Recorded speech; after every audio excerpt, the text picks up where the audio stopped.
He walked in like he owned the place.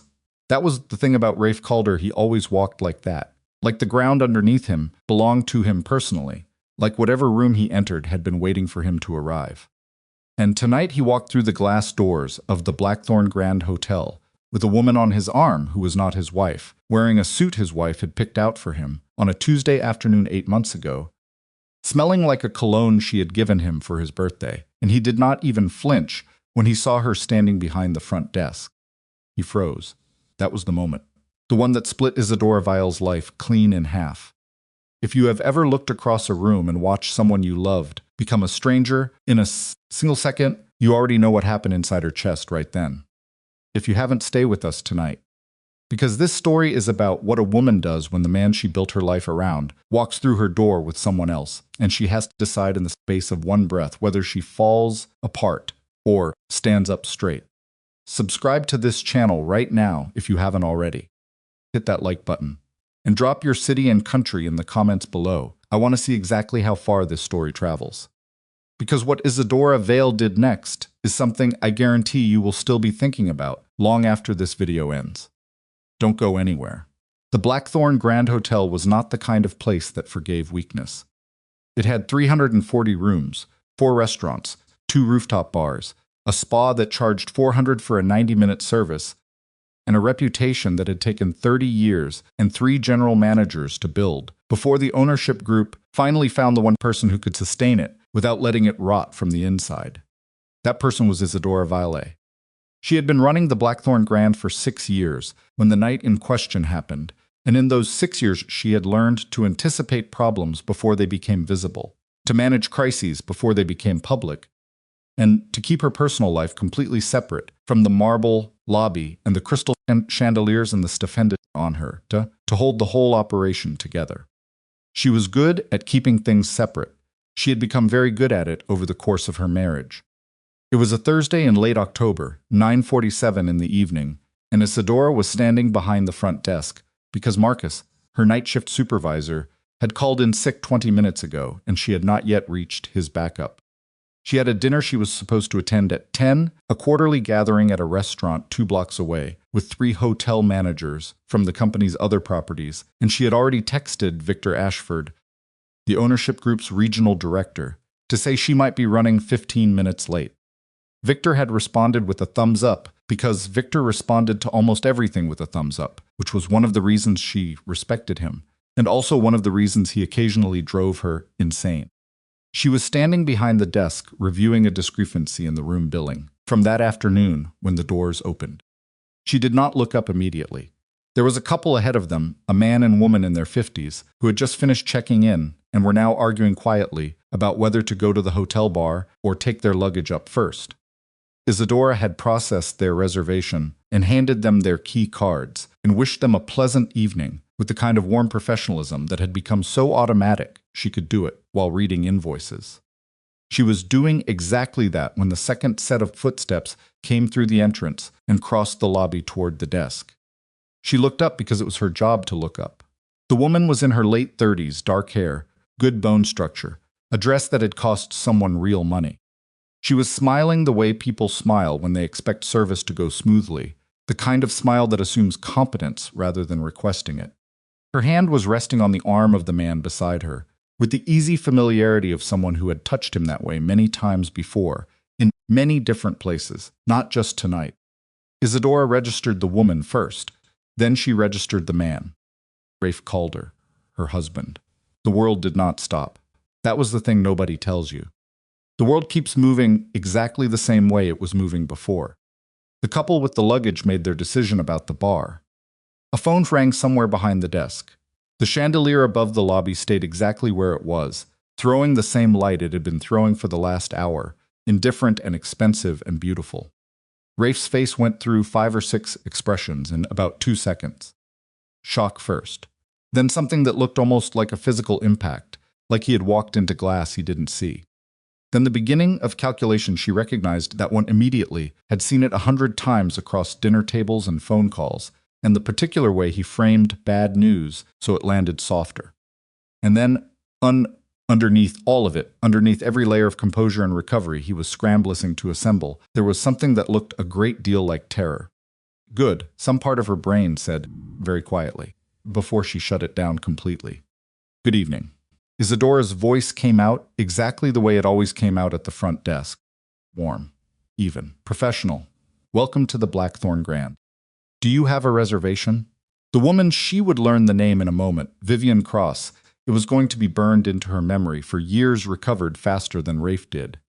Vivian was clearly a woman who was accustomed to walking into rooms and taking charge of them, and she had not yet registered that anything was wrong. She was still smiling when she gave the name. Rafe Calder. Executive Suite, 3 nights. Isadora typed the name. The reservation came up immediately. It had been made 3 weeks ago. She processed it automatically, the way she had processed 1,000 reservations before it, because her hands knew what to do, even when the rest of her was somewhere else entirely. Rafe said her name, quietly, almost without sound. Just the shape of it, her name in his mouth, like an apology that hadn't figured out what it was apologizing for yet. She did not look at him again. She confirmed the suite. She ran the payment through. She printed the key cards and slipped them into a paper folder and slid it across the desk. 14th floor. The elevator is around the corner to your right. She looked at Vivienne when she said it, not at Rafe. Enjoy your stay. Vivienne took the folder. She was starting to frown slightly, reading something in the air between Isadora and Rafe that she had not noticed before. But she did not say anything. She turned toward the elevator. Rafe did not move for a moment. Isadora, have a good evening, Mr. Calder. She was already looking back at her screen. She heard his footsteps. She heard the elevator doors open, then close. She finished the billing discrepancy she had been working on before they arrived. She sent an email to Marcus's backup. She answered a call from the kitchen about a room service order that had been delayed. Then she walked to her office, closed the door, and sat down in the dark for 7 minutes. She did not cry. Not yet. She was too stunned for crying. The way you are in the first minutes after a car accident before the pain has arrived, when everything feels very clear and very wrong at the same time. She sat there with her hands in her lap and her coat still on, and she breathed. Then she turned on her desk lamp and opened her computer. She had full access to every reservation in the hotel. That was her job. She pulled up the Calder booking and read through it the way a doctor reads a chart, looking at everything she had processed automatically before without actually seeing. The reservation had been made on a Tuesday afternoon. The payment method was a card she recognized. It was linked to the joint account she and Rafe maintained for household expenses and shared costs. The suite was $680 a night, 3 nights, $2,040 from their shared account. For a hotel stay she was not supposed to know about. She opened the account portal on her phone. She had not checked it in a couple of weeks. They each handled their own daily finances and reconciled the joint account at the end of the month, which was a system that had worked fine for years, and which she now realized had also created a very convenient amount of privacy for someone who needed it. The most recent charge was the hotel reservation. Before that, a restaurant, $340, the name of a place downtown she had never been to with Rafe. Before that, a boutique she didn't recognize, $890. Before that, another hotel, different city, 4 months ago. She scrolled back further and further. 6 months of charges that she had either not noticed or had accepted without question, when Rafe described them as business expenses. She'd been busy. She was always busy. That was the thing about running a hotel. The job did not thin out. It only concentrated, and she had trusted her husband to manage their shared finances with the same basic honesty she brought to everything she did, because that was what a marriage was supposed to be. She sat there reading for 22 minutes. By the time she stopped, she had identified nearly $14,000 in expenses she could not explain, and Rafe had never mentioned. She was cold. She was completely, entirely cold, in a way that had nothing to do with the temperature. She called Mara Quinn at 10:43 p.m. Mara picked up on the second ring. They had been friends since their mid-20s, when they had both been working at a mid-tier hotel on the edge of downtown, and complaining to each other about the same assistant manager who took credit for everything and apologized for nothing. Mara was a litigation paralegal now, which meant she was organized, she was precise, and she did not panic. Hey, Mara said. Weren't you supposed to be at dinner? I need you to come to the hotel. A pause. What happened? Rafe is here. Another pause, shorter this time. I'll be there in 20 minutes. Mara arrived in 18. She came through the side entrance, the one the staff used, because Isadora had texted her the code, and she went directly to Isadora's office and sat down across from her and looked at the open account portal on the phone between them. She asked no questions. She looked at the numbers. And she looked at Isadora's face. How long has he been here? About an hour. Who is she? I don't know yet. Mara nodded once. Tell me everything, so Isadora told her. All of it. The way he had walked in. The woman beside him. The name on the reservation. The 3 nights in the executive suite. The key cards she had printed with her own hands and slid across the desk with her own hands to a woman who was sleeping with her husband. She told it flat, without drama, the way she would brief her staff on a situation that required clarity over emotion, because that was the only register she had available at that particular moment. When she finished, Mara said, okay, just that, okay, Isadora agreed. They spent the next hour going through the joint account records together. Mara had a legal pad. She wrote things down in the precise, organized way she had learned over a decade of case preparation. By midnight, the list had grown considerably. What had looked like 14,000 at first glance was closer to 26,000, once they accounted for cash withdrawals and card charges across multiple categories. A pattern was emerging that was not complicated once you knew what you were looking at. Someone had been spending money in careful, irregular intervals, never too much at once, never so frequently, that it created an obvious spike on restaurants, hotels, travel, gifts, and various things that could be loosely classified as entertainment. This is not a new situation, Mara said. She said it carefully, the way you say something that is going to hurt the person you are saying it to. I know, this goes back at least 6 months, maybe more. I know, Isadora, she looked up. You cannot be alone in that house tonight. She thought about the house, the big house that Rafe had picked out, and she had made livable, had turned from a large, expensive shell into something that actually felt inhabited the furniture she had chosen, the kitchen she had reorganized, the bedroom painted in the warm cream tone she had picked, after bringing home 11 paint samples and deliberating for a week. The house that still smelled like his cologne, in the closet she had not opened in 2 days, because he had told her he was away on a business trip. Business trip. She closed her eyes for exactly 3 seconds. Come home with me, Mara said. I'm not leaving the hotel until my shift coverage is sorted. Then I'll wait. Coverage was sorted by 1:15 a.m.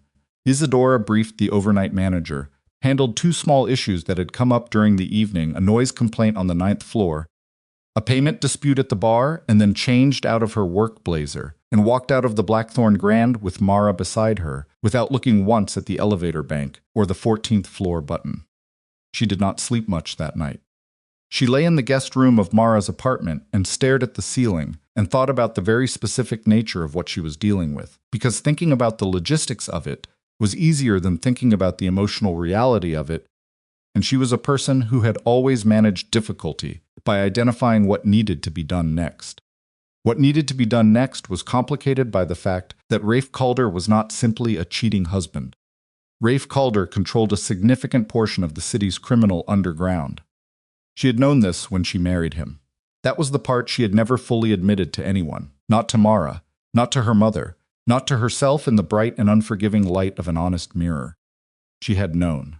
Not the specific details, not the mechanisms, not the names of the people who moved through the edges of his life like shadows on a wall.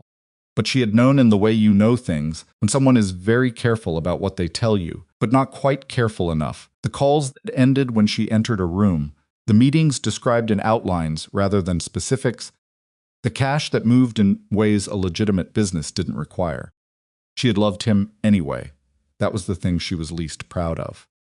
Not the marriage itself, not the 7 years, not the way she had built her career, partly alongside the social and financial elevation that came with being Rafe Calder's wife. Those things she could examine and find reasonable explanations for. What she could not explain away was that she had looked at the outline of what he was, and she had decided that her love for him was large enough to accommodate the shadow, as long as the shadow stayed outside the door. It had not stayed outside the door. It had been in the house all along. It had been in the joint account. in the calendar, in the space where honesty should have been. At 4:30 in the morning, her phone rang. Rafe. She let it go to voicemail. At 4:52, he called again. At 5:15, at 5:47. She turned the phone face down on the nightstand and lay there listening to the notifications pulse against the wood until they stopped. By 7 in the morning, she was up, dressed, and sitting at Mara's kitchen table with coffee and a notepad. She wrote down everything she needed: an attorney, a forensic accountant that had been Mara's suggestion, and the more Isadora thought about it, the more she agreed that the financial picture they had assembled from the joint account alone was almost certainly not complete. A plan for the conversation that was coming, because Rafe was not going to simply accept what was happening, and she needed to be prepared. It was always better when she was prepared. Rafe checked out of the executive suite on Saturday morning 2 days early. She knew because she still had access to the hotel's reservation system, and because the night manager called her to flag it, having noticed the name and remembered that she had been on shift when the reservation came through. She thanked him and told him it was fine. It was not fine.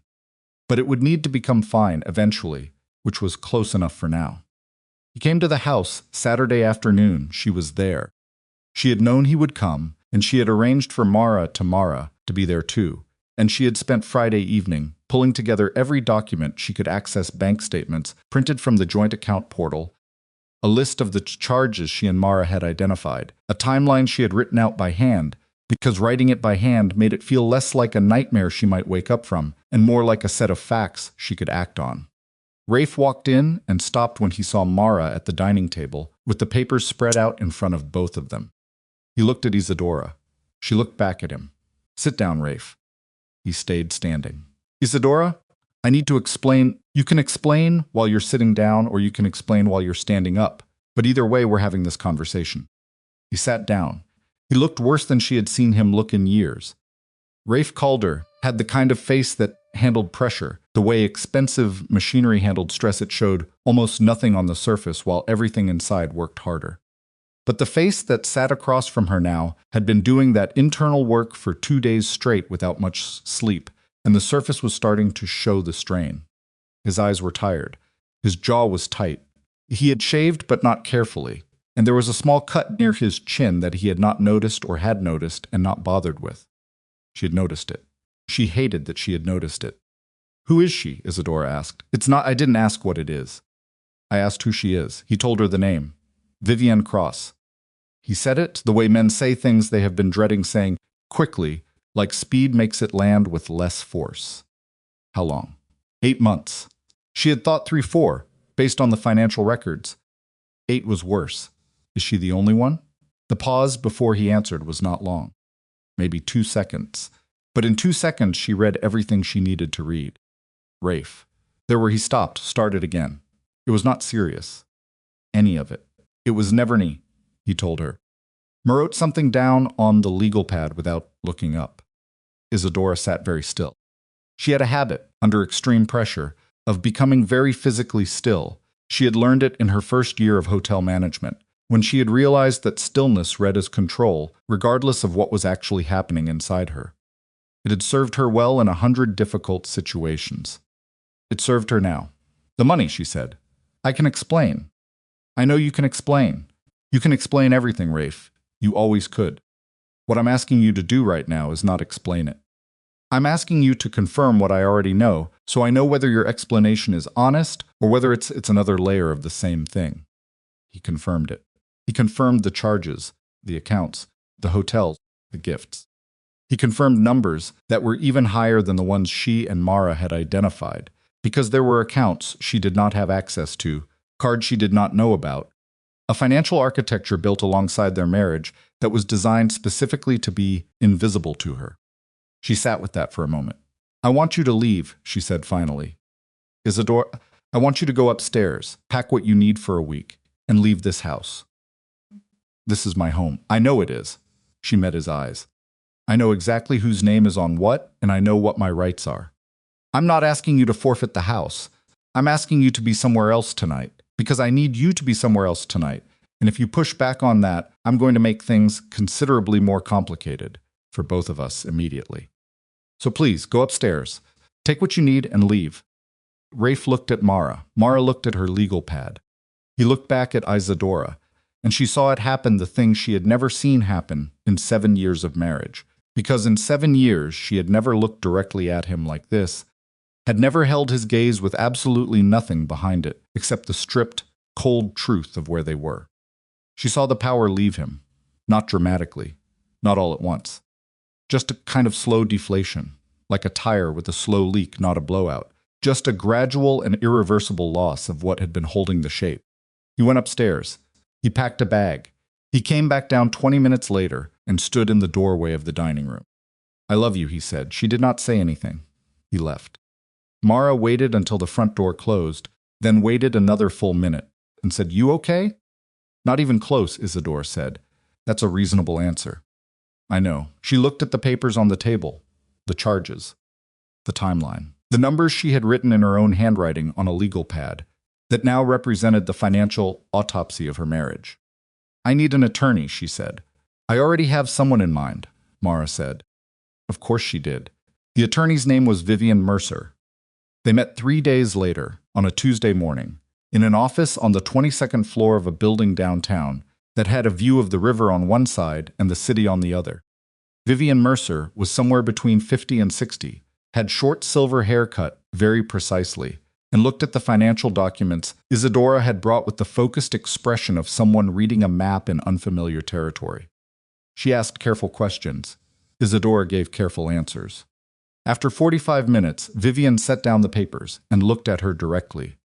"Before I tell you what I think we're working with, I need to tell you something about the process.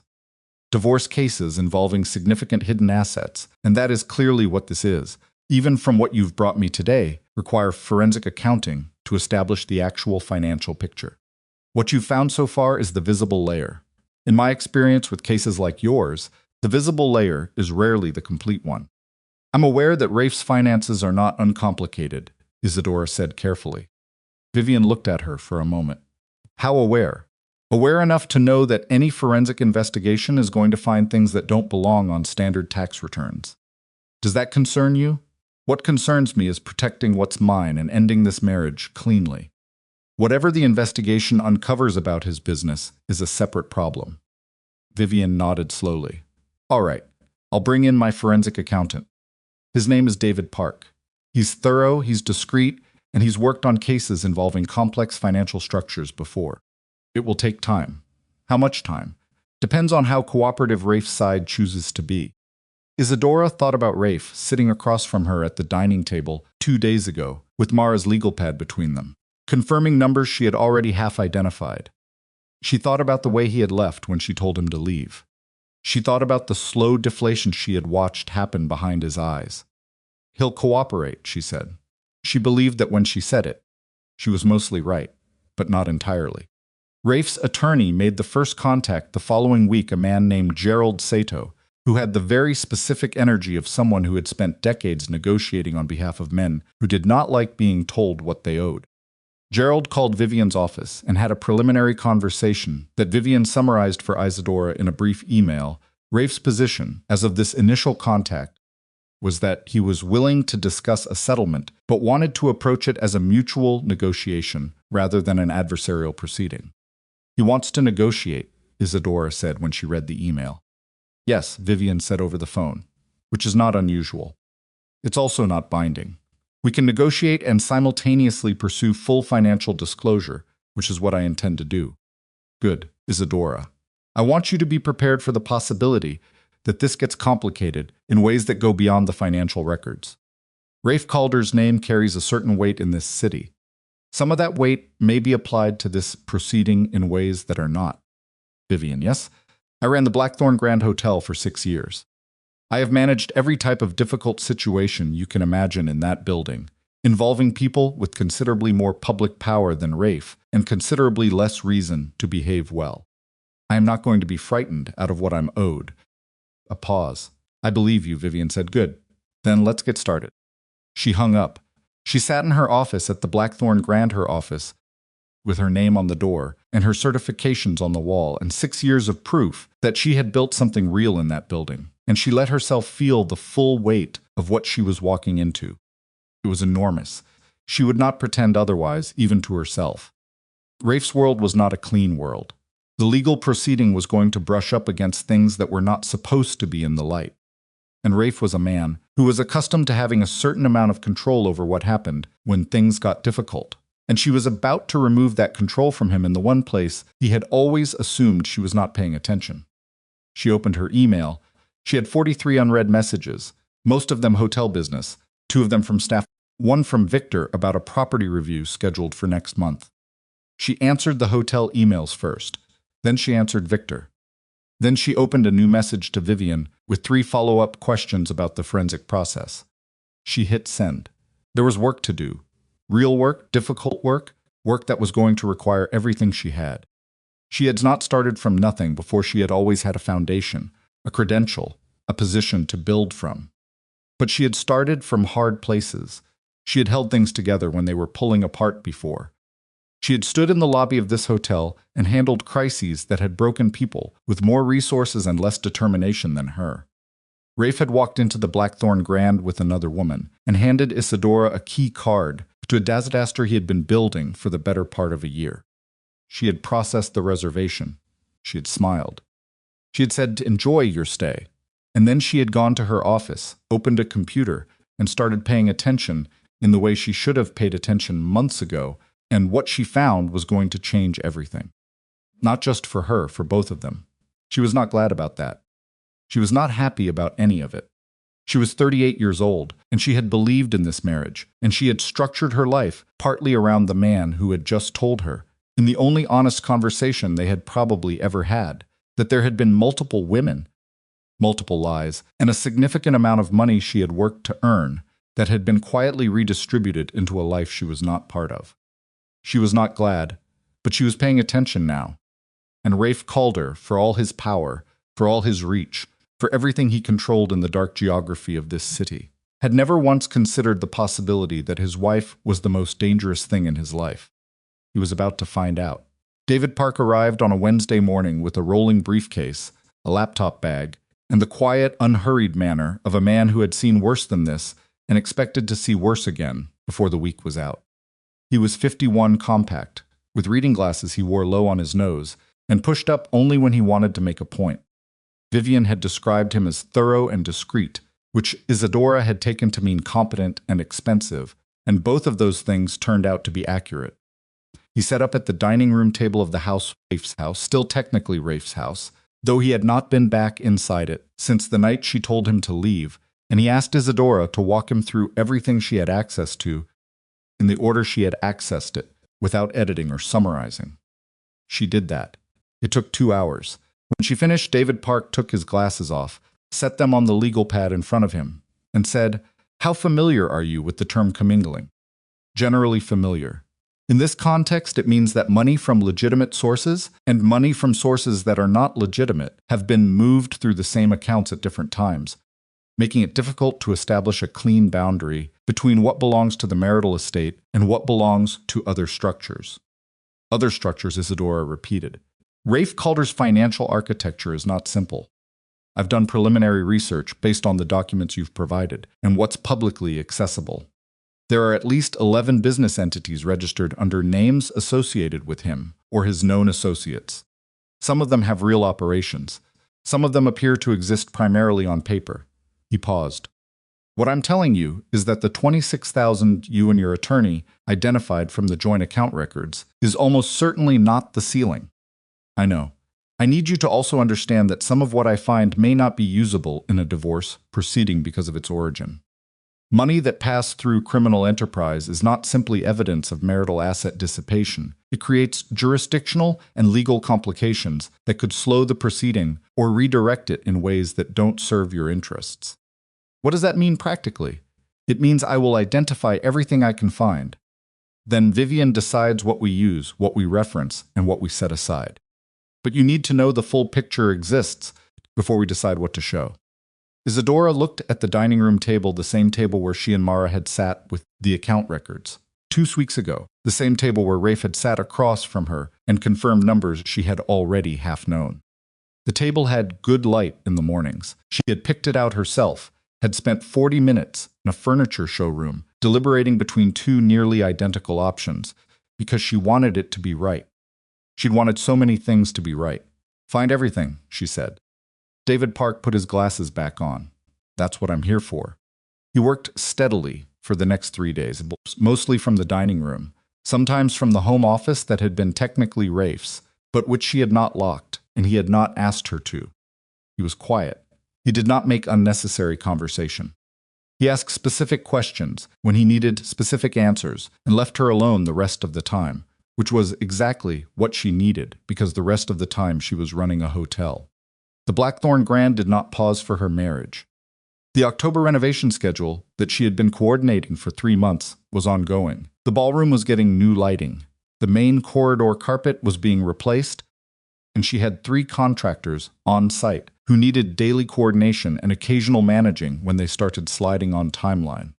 There was a high-profile corporate booking arriving at the end of the month, 200 guests for a financial sector conference with catering requirements that had been revised 4 times and a room block that kept shifting. There was a staffing shortage in housekeeping because 2 people had quit within the same week, and the recruitment process was slower than she needed it to be. She handled all of it. Every day she got up, drove to the Blackthorn Grand, and handled it. She handled it the same way she had been handling it for 6 years, which was thoroughly and without visible distress, because the hotel needed her to be functional, and being functional was the only thing keeping her own interior from caving in. Mara checked in every evening. Sometimes she came to the house, and they sat in the kitchen and talked.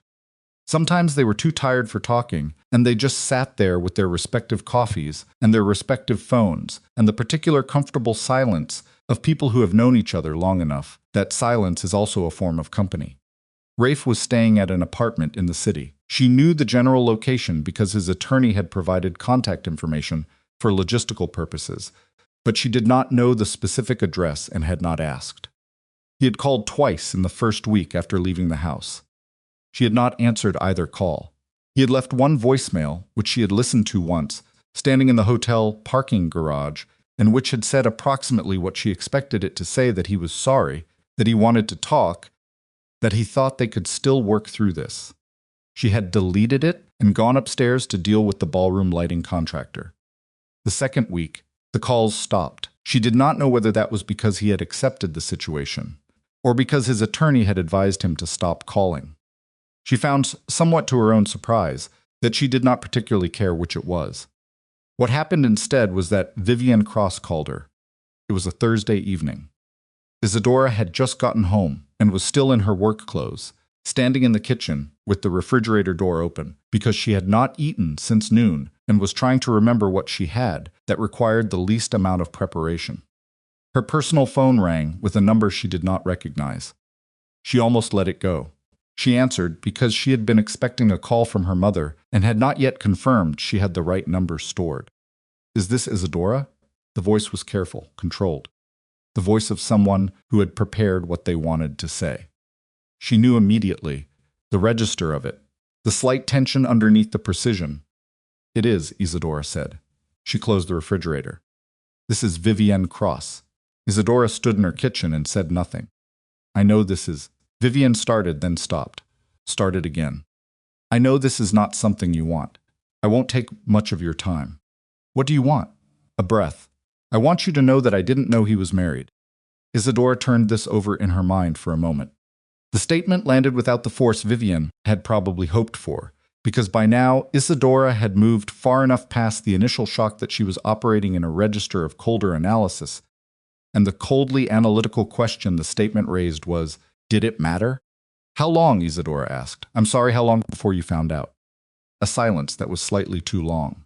"About 3 months ago." "And you continued seeing him?" The silence again. "You told me you had an arrangement," Vivienne said. "That the marriage was..." "He lied to you," Isadora said. Not with anger, just with the flatness of something that had ceased to be interesting. "He is very good at that." "You are not the first person he said that to." Another silence, different this time. Smaller. "I ended it," Vivienne said. 2 days after your hotel.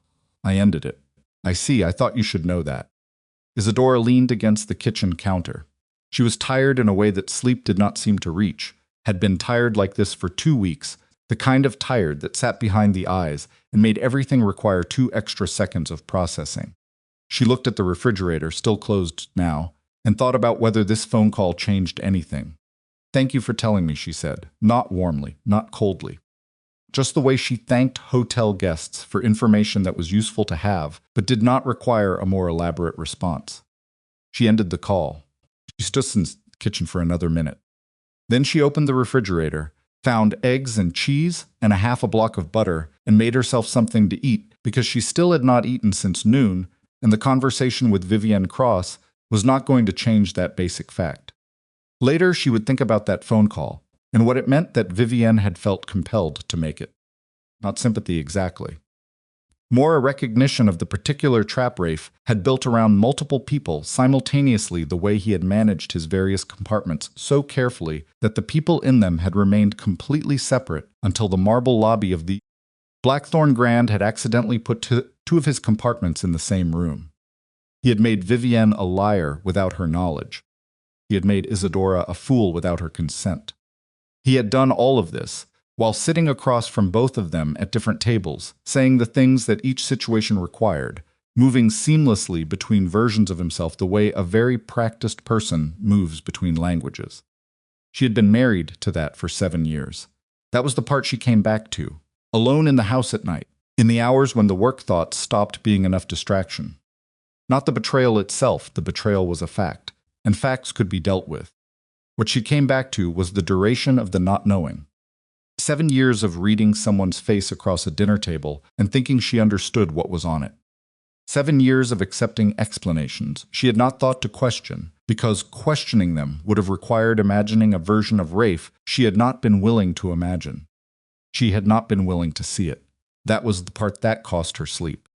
David Park finished his initial assessment on a Friday and presented it to both Isadora and Vivienne in a conference call that lasted 90 minutes and left Isadora with 3 pages of notes and a number that was substantially larger than anything she had anticipated.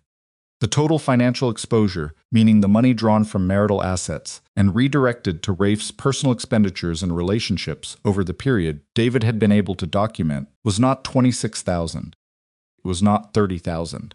With the shell account transfers, the falsified business expenses run through 2 of the legitimate LLCs, and the jewelry and travel charges distributed across 4 different cards, the documented total came to just over $60,000. 60, Vivienne repeated, making sure Isadora had heard it correctly. 62,400 and change, documented, David said. There may be additional amounts I haven't reached yet. I want at least another week before I'll say that number is the ceiling. Isadora wrote it down. She wrote it in the clean, precise handwriting she used for things she needed to not lose track of. 62,400. Below it, she wrote documented. Below that may not be ceiling. She put her pen down. What's the jewelry piece? Vivienne asked. There are several, but the largest single item is a bracelet. Purchased approximately 11 months ago from a jeweler downtown.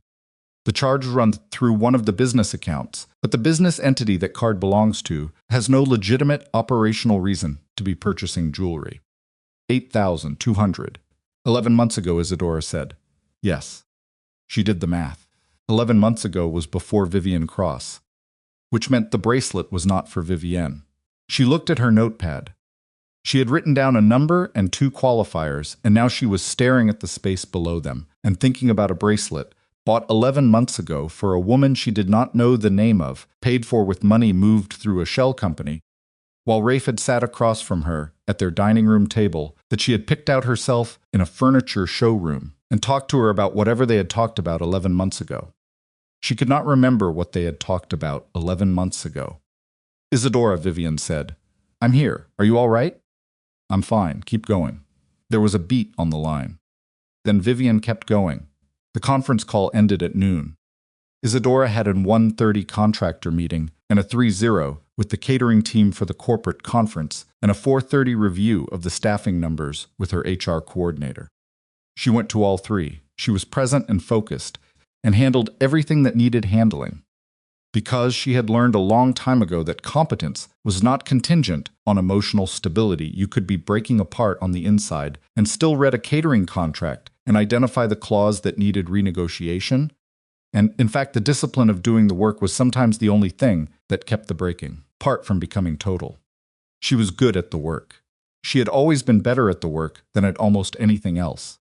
The thing that broke the steady forward motion was Gerald Sato. It was a Tuesday 3 weeks after David Park's initial assessment, and Vivian had arranged a preliminary settlement conversation, not a negotiation, just a first exchange of positions, the kind of meeting that divorce attorneys held to determine how far apart the parties actually were before deciding how adversarial the proceeding needed to become. Gerald Sato came with Rafe. Isadora had not expected Rafe to attend. Her understanding had been that this was an attorney-level conversation, and when she walked into Vivian's conference room and saw him sitting there, she stopped for a fraction of a second before continuing to her chair. Rafe looked at her the whole time. She did not look at him for the first 15 minutes. Gerald Sato presented Rafe's opening position. It was, in Vivian's later description, aggressive in some areas and deliberately vague in others. Rafe was willing to deed the house to Isadora, the property was in joint names, and he was apparently prepared to relinquish his claim there. He was willing to return $28,000 from the documented marital asset expenditures. He wanted to retain his vehicles, his personal accounts, and his interests in 2 of the legitimate business entities. $28,000, Vivian said in the tone of someone reading a menu item they have no intention of ordering. That figure represents the documented marital account charges, Gerald said. My client is prepared to... Your client's forensic exposure, based on our accounting, is $62,400, documented, Vivian said. And we have not completed the documentation. Gerald looked at her, then at his notes. Our own accounting doesn't reflect. I'm sure it doesn't. That's why we hired someone. The room had a particular quality that Isadora recognized from certain moments in her hotel career, the quality of a situation where everyone present understood that the conversation had just become real, that the preliminary pleasantries were finished, and what was happening now was actual, had weight, would have consequences. She had managed that quality in conference rooms before. She had never been one of the principals in it before. Rafe's hand was on the table in front of him. She could see it in her peripheral vision. She still had not looked directly at him. We're prepared to discuss a revised figure, Gerald said. My client's position is that he would like to resolve this without extended litigation. Then he should present a figure that reflects the actual financial record, Vivian said. What figure does your client consider appropriate? Vivian glanced at Isadora. This was the moment they had discussed. Isadora had her number ready. She had done the math multiple times, and she knew exactly what she wanted and exactly why she was entitled to it. She spoke directly to Gerald Sato, full return of the documented misappropriated funds. The house, unencumbered, compensation for legal fees. A formal written acknowledgement of the grounds for the divorce. She paused. And I want a statement, signed, that details what happened. Not a legal formality, an actual accounting. Gerald looked at his notepad. Then he said carefully, my client may have difficulty with the written acknowledgement request. I know, Isadora said. It creates complications for him. I know that too. Then perhaps we could discuss. No, she said, we can discuss the dollar figures. We can negotiate the timeline. We cannot negotiate whether he acknowledges what he did. That is not on the table. The room went quiet. Rafe spoke for the first time since the meeting began. Isadora. She looked at him. Directly for the first time since she had walked into the room. He looked terrible, and she almost felt something about that, and then she looked at his hand on the table and remembered the bracelet. 8,200. 11 months ago. A woman she did not know the name of yet, bought with money from a shell company while she was running a hotel and trusting him. The statement is not negotiable, Rafe, she said. He held her gaze for a moment. Then he looked at Gerald Sato. Gerald said they would need to take the acknowledgement request back and consult. Vivian said that was fine. The meeting ended 20 minutes later without agreement on anything but the next meeting date. In the elevator going down, Vivian said nothing. She had the focused internal expression of a person running scenarios. Isadora watched the floor numbers decrease and thought about the way Rafe had looked at her when she named the acknowledgement as non-negotiable and what she had read in that look. It was not anger. Not the way she would have expected. It was closer to something she did not have a clean word for, a kind of recognition, maybe. The look of a man seeing the full shape of something he had known was coming, but had not quite believed until it arrived. "He's going to fight the acknowledgement," Vivian said when the elevator opened. "Yes, it's the one thing that costs him the most beyond money. In writing signed, it becomes a document that exists. In his world, that document has implications beyond this divorce. I know, Isadora. I want you to think about whether that acknowledgement is worth what it may cost in terms of timeline and process difficulty." She pushed through the lobby door into the afternoon, which was gray, and had a thin, cold wind that cut through her coat on the left side where the lining had come partly loose. She had been meaning to get the coat fixed for 2 months. "He spent 7 years not acknowledging it," she said. "He can spend however long it takes acknowledging it now." Vivian walked beside her. "All right, I'm not backing down on that. I heard you." She meant it. She meant every word of it. But she also understood, walking to her car in the gray afternoon with the loose coat lining and the cold getting in, that meaning something. And having the resources to sustain it were 2 different calculations. And the weeks ahead were going to require her to hold both of them at once, without letting either slip. She got in her car. She sat for a moment before starting it. Then her phone rang. Not Rafe, not Vivian, the hotel. She answered it. "We've got a situation with the contractor on the ballroom lighting," her assistant manager said. "He's saying the timeline has to move back 2 weeks. Tell him I'll be there in 20 minutes, Isadora said. She started the car. The contractor had pushed the timeline because he had taken on another job and not told anyone. She spent 45 minutes in the ballroom with him and the project coordinator, and a revised schedule that she negotiated down to 1 week instead of 2, which she accomplished through a combination of precise timeline analysis and the particular tone of voice she used when she was not angry, but was communicating that the consequences of continued unacceptability would be real and immediate. The contractor agreed to 1 week. She went back to her office. She had 11 emails, 2 voicemails, and a text from Mara that said simply, "How did it go?" She typed back, "He looked rough. He's going to fight the acknowledgement." Mara responded in 30 seconds. "Good, let him fight it. It means he's scared of it." Isadora put the phone face down and opened the first email. It was from Victor Ashford. He was asking for her availability to discuss an expansion initiative the company was looking at a potential 4th property, and he wanted her input on the management structure. The email was casual, specific, and indicated that he had been thinking about this for a while. He had copied no one else. She read it twice. Then she typed a reply confirming her availability for next week and saying she was interested in discussing the initiative, and she hit send before she could second-guess it, because second-guessing things had gotten her nowhere and was going to continue getting her nowhere. The following Thursday, David Park called Vivian's office with updated numbers. Vivian called Isadora immediately after. He found more, Vivian said. "How much more?" "The total documented amount is now $78,000. Isadora sat down. She was in her office at the hotel, and she sat down in her desk chair and looked at the framed photo on the wall that showed the Blackthorn Grand at its opening 30 years ago, black and white, the original marquee above the door, a different era, before she had anything to do with it. "There's a second jewelry purchase," Vivian continued, 7 months before the first one. "And there are cash withdrawals from the LLC account over a 14-month period that don't correspond to any legitimate business expense. The pattern is consistent small amounts, irregular intervals, designed to read as operational costs." "What's the total for the women specifically?" Isadora asked. "Just the women, separate from the shell account transfers. Between the 2 jewelry purchases, the hotel stays, the restaurant charges, and the travel David has been able to attribute specifically $41,000, roughly. $41,000. She thought about the years she had spent building the career that partially funded the joint account that had partially funded $41,000 spent on women she had not known existed.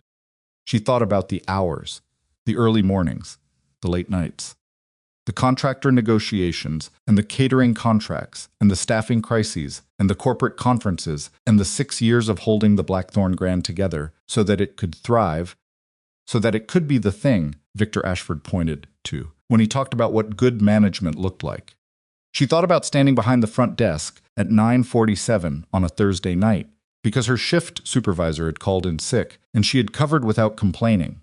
because that was who she was, because that was what the hotel needed, because she had always placed the needs of the things she was responsible for above her own convenience.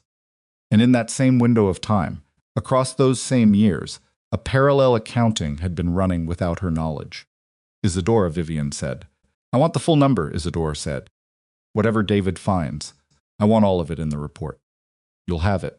And I want Gerald Sato to receive the updated report before the next meeting.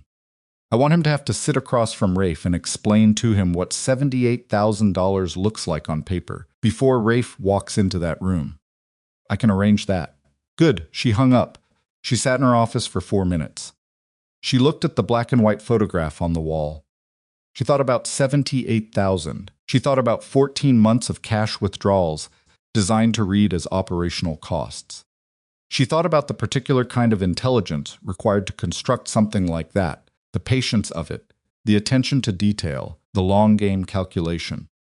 She thought about the fact that the man who had built that structure was the same man who had told her, in the dining room of the house they shared, that he loved her. Both things were true simultaneously. That was the part that was hard to hold without it distorting everything. She stood up. She straightened her jacket. She went back to work. The second meeting with Gerald Sato happened 9 days later, and this time Rafe did not come. Gerald was alone, which Isadora interpreted correctly, as a signal Rafe had decided that his own presence at the last meeting had not served him well, and had instructed his attorney to manage this one at arm's length. Gerald sat across from Vivian with the updated forensic report in front of him, and the expression of a man who had received information he would have preferred not to receive.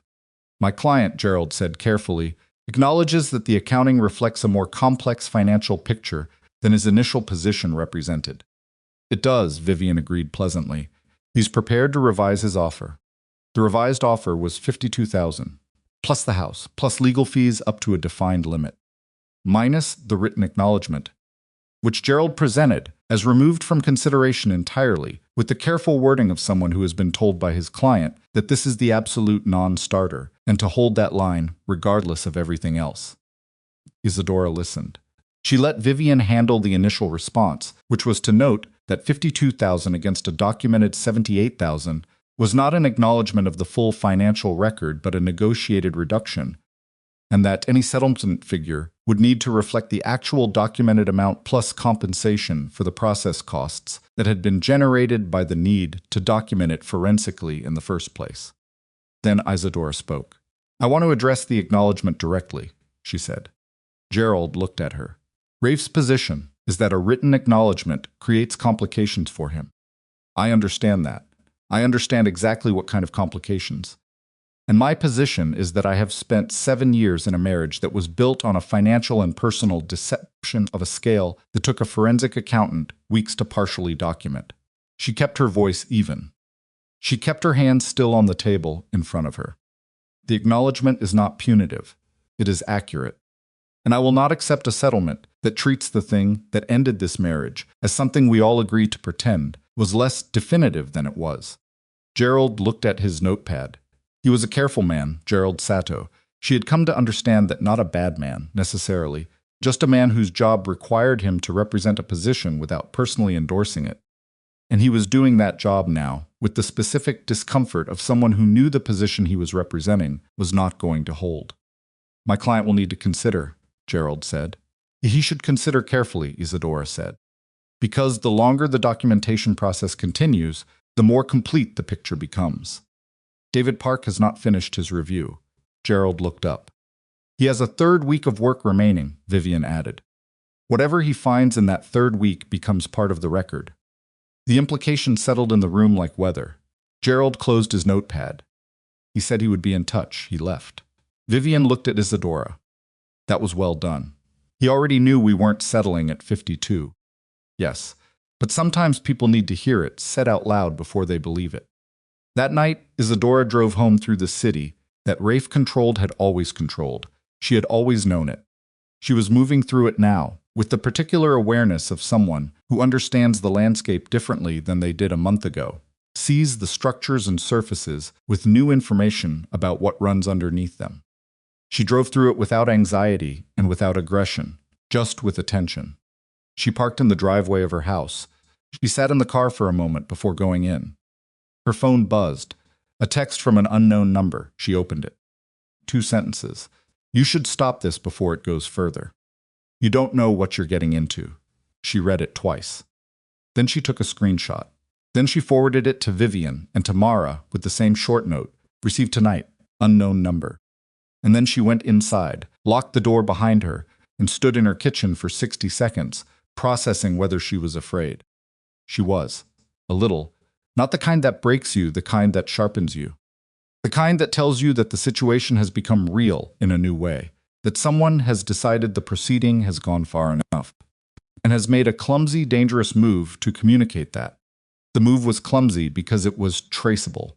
The move was dangerous because it was a threat.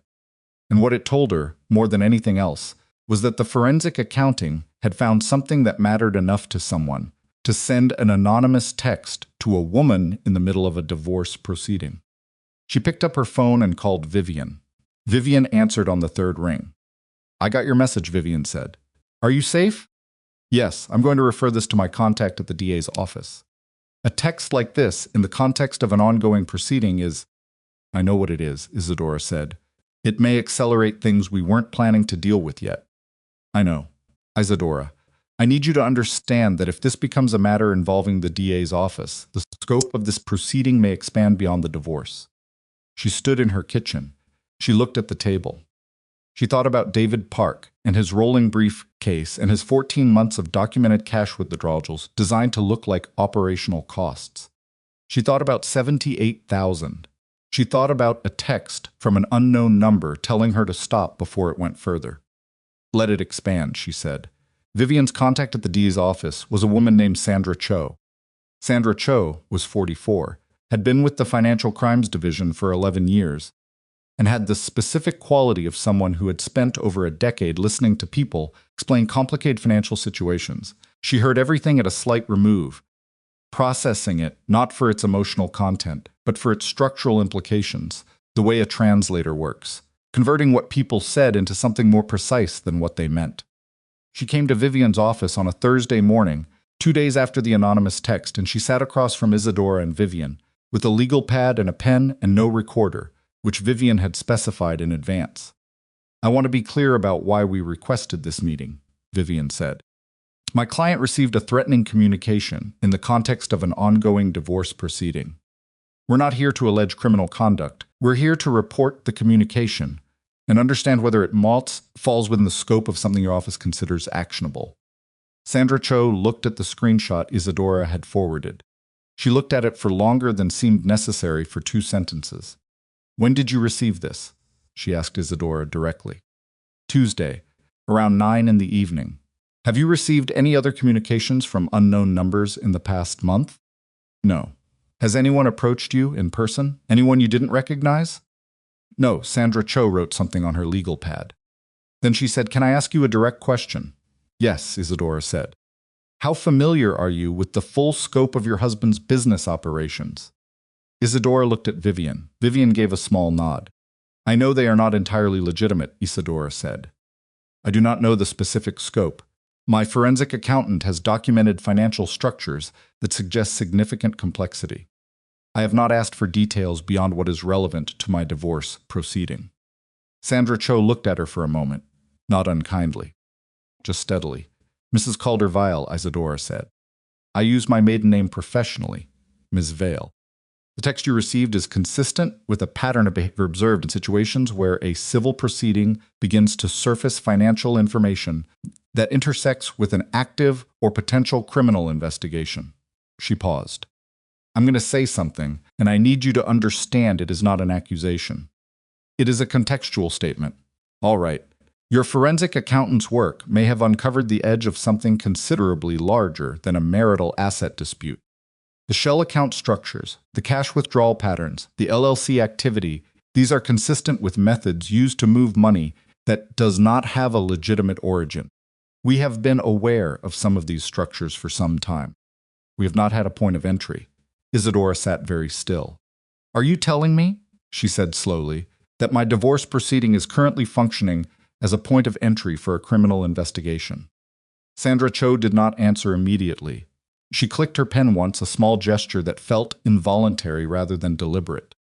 "I'm telling you," she said, "that your safety matters to us, and that the text you received suggests someone has become concerned about what your forensic accountant is finding." "That's not an answer to my question." "No," Sandra Cho agreed. "It isn't." The meeting lasted another 35 minutes. Sandra Cho asked detailed questions about the forensic accounting process, what had been requested, what had been found, what David Park had access to. She asked about Gerald Sato and the timeline of settlement negotiations. She asked whether Isadora had any documentation beyond what had been shared with Vivian. She did not say that the DA's office was opening an investigation. She did not say they weren't. When she left, she shook Isadora's hand and gave her a card with the direct number written on the back by hand. Vivian closed the conference room door and turned to look at Isadora. "Well," Vivian said, "I know. This has become something larger than a divorce. I know that too. I need to ask you something, and I need you to think carefully before you answer." Isadora looked at her. "Is there anything you know about Rafe's operations, anything you saw, heard, had access to over the course of your marriage that you haven't told me? Not because you were hiding it. Just because it didn't seem relevant to the divorce." The question sat between them for a moment. Isadora thought about 7 years. She thought about calls that ended when she walked into rooms. She thought about 2 occasions, one 4 years ago, one 18 months ago, when men she did not recognize had come to the house and sat with Rafe in the study for hours. And afterward, Rafe had been quiet in the particular way. He got quiet when something required processing, and she had not asked because she had learned not to ask about the things that happened in the study when the door was closed. She thought about a name she had seen once on a document on Rafe's desk, a document she had not been meant to see, a name she had not recognized and had not looked up and had actively chosen not to think about. "There are things," she said carefully, "that I know in the way you know something when you have decided not to look directly at it. I don't have documents. I don't have specific information. I have the general shape of what he is, which I have always had, and which I chose, for a long time, to accommodate." Vivian listened to all of this without expression. "You should talk to a criminal attorney," Vivian said. "Not instead of me, alongside me. Someone who can advise you on your own exposure before this proceeding goes any further." "My own exposure. You were his wife for 7 years. The question of what you knew and when you knew it may become relevant if this expands the way Sandra Cho is suggesting it might." The word exposure landed somewhere in Isadora's chest and sat there with a specific weight. She had thought she was untangling herself from Rafe's world. She had thought the divorce, the forensic accounting, the clean documented financial reckoning she had thought, all of it was a process of separation. What Vivian was telling her, carefully and without drama, was that the separation was not as clean as she had constructed it to be in her mind. That 7 years of proximity to something were not erased by filing papers and hiring accountants. That you could not always choose to stop being adjacent to a thing simply because you had decided to look at it directly. "Who do you recommend?" Isadora asked. Vivian had a name ready. Of course she did. His name was Robert Dane. He was a criminal defense attorney who had practiced for 22 years and had the specific calm of someone who had heard a very wide range of things from a very wide range of clients and had ceased to be surprised by most of them. Isadora met him the following Monday in an office that smelled like old coffee and books, which she found oddly reassuring. It was a working space, not a performance space, and she needed a working conversation. She told him everything. More than she had told Vivian. More than she had told Mara. She told him about the calls that ended, the men in the study, the names she had seen on the document and chosen not to look up. She told him about the financial picture David Park had assembled, and what Sandra Cho had said, and the text from the unknown number. Robert Dane listened to all of it, with his elbows on his desk and his fingers laced in front of him. When she finished, he said, "Your exposure is limited. You have no direct knowledge of criminal activity. You have pattern recognition, which is different. You accommodated ambiguity, that is not a crime. What matters now is that you do not acquire specific knowledge going forward without proper legal guidance. Because knowledge acquired after you have retained counsel has a different character than knowledge acquired before. Meaning? Meaning from this point forward, if anyone Rafe, his associates, his attorney, Anyone connected to his operations attempts to share specific operational information with you, you refer them immediately to me. You do not accept documents. You do not accept verbal briefings. You refer them to me and you call me within the hour. Why would anyone attempt to share operational information with me?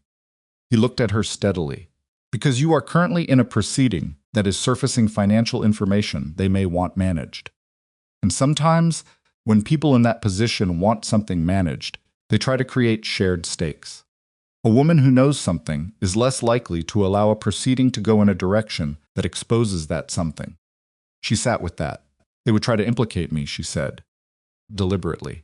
It's a possibility, not a certainty, but you should be prepared for it. She was cold again. The same cold from the night she had stood behind the front desk and processed a reservation for her husband and his mistress. That specific, clarifying cold that meant the situation had revealed a new layer and her system was integrating it before her emotions could complicate the integration. All right, she said.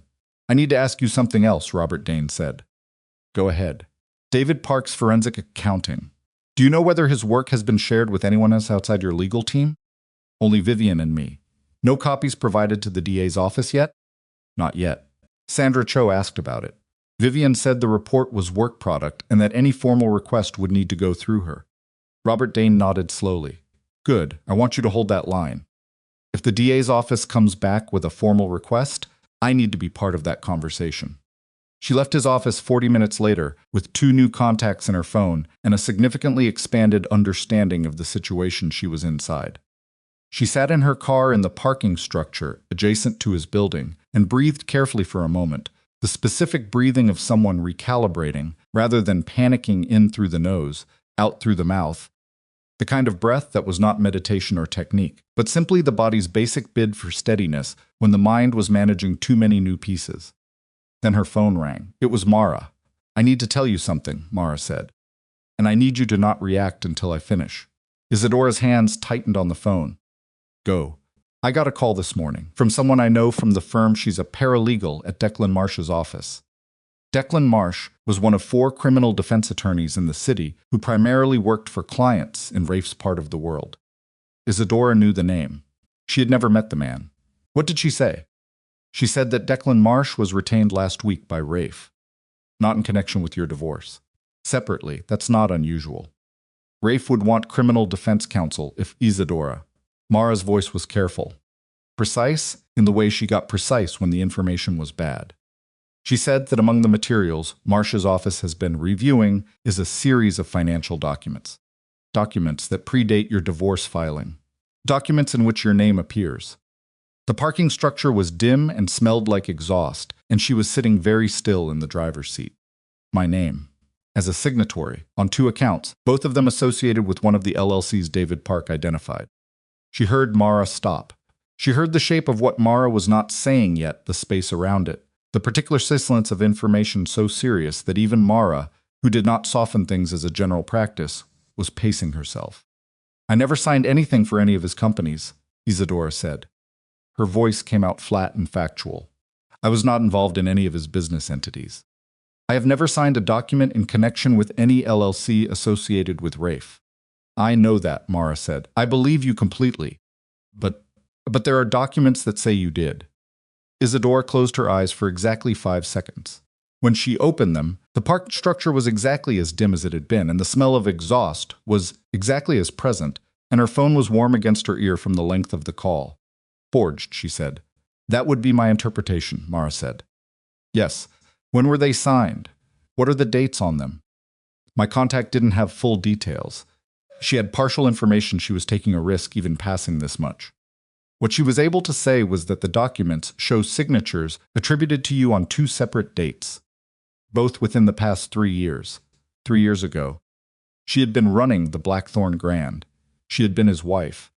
She had been completely, entirely uninvolved in his financial structures, had actively maintained that separation, had told herself it was a boundary she was holding, had believed it was a boundary that was real and intact, and that it meant something about who she was in relation to what he was. They had forged her signature, not recently, not in panic, not in the last few weeks since the divorce filing had started surfacing things. 3 years ago. which meant that 3 years ago, someone had made a deliberate decision to put her name on documents she had never seen, as insurance against exactly this kind of situation, a situation where the financial structures needed a face attached to them that was not directly Rafe Calder's, a face that could be presented as responsible if things went wrong. They had used her, not as a wife, as an instrument. She thought about Robert Dane this morning, and his question about whether she had acquired specific knowledge.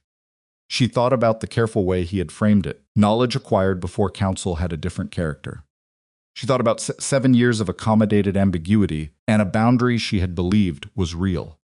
The boundary had not been real. They had crossed it 3 years ago, with her name, without her knowledge, and the only reason she had not known was that they had never needed to use it. Until now. Mara, she said, yeah, I need you to call me a cab. I shouldn't drive right now. A pause. Where are you? She told her. Mara said she'd be there in 10 minutes. Isadora said, don't come yourself. Just call a cab. She didn't want Mara in that parking structure. Mara said she was already in her car. She came in 8 minutes.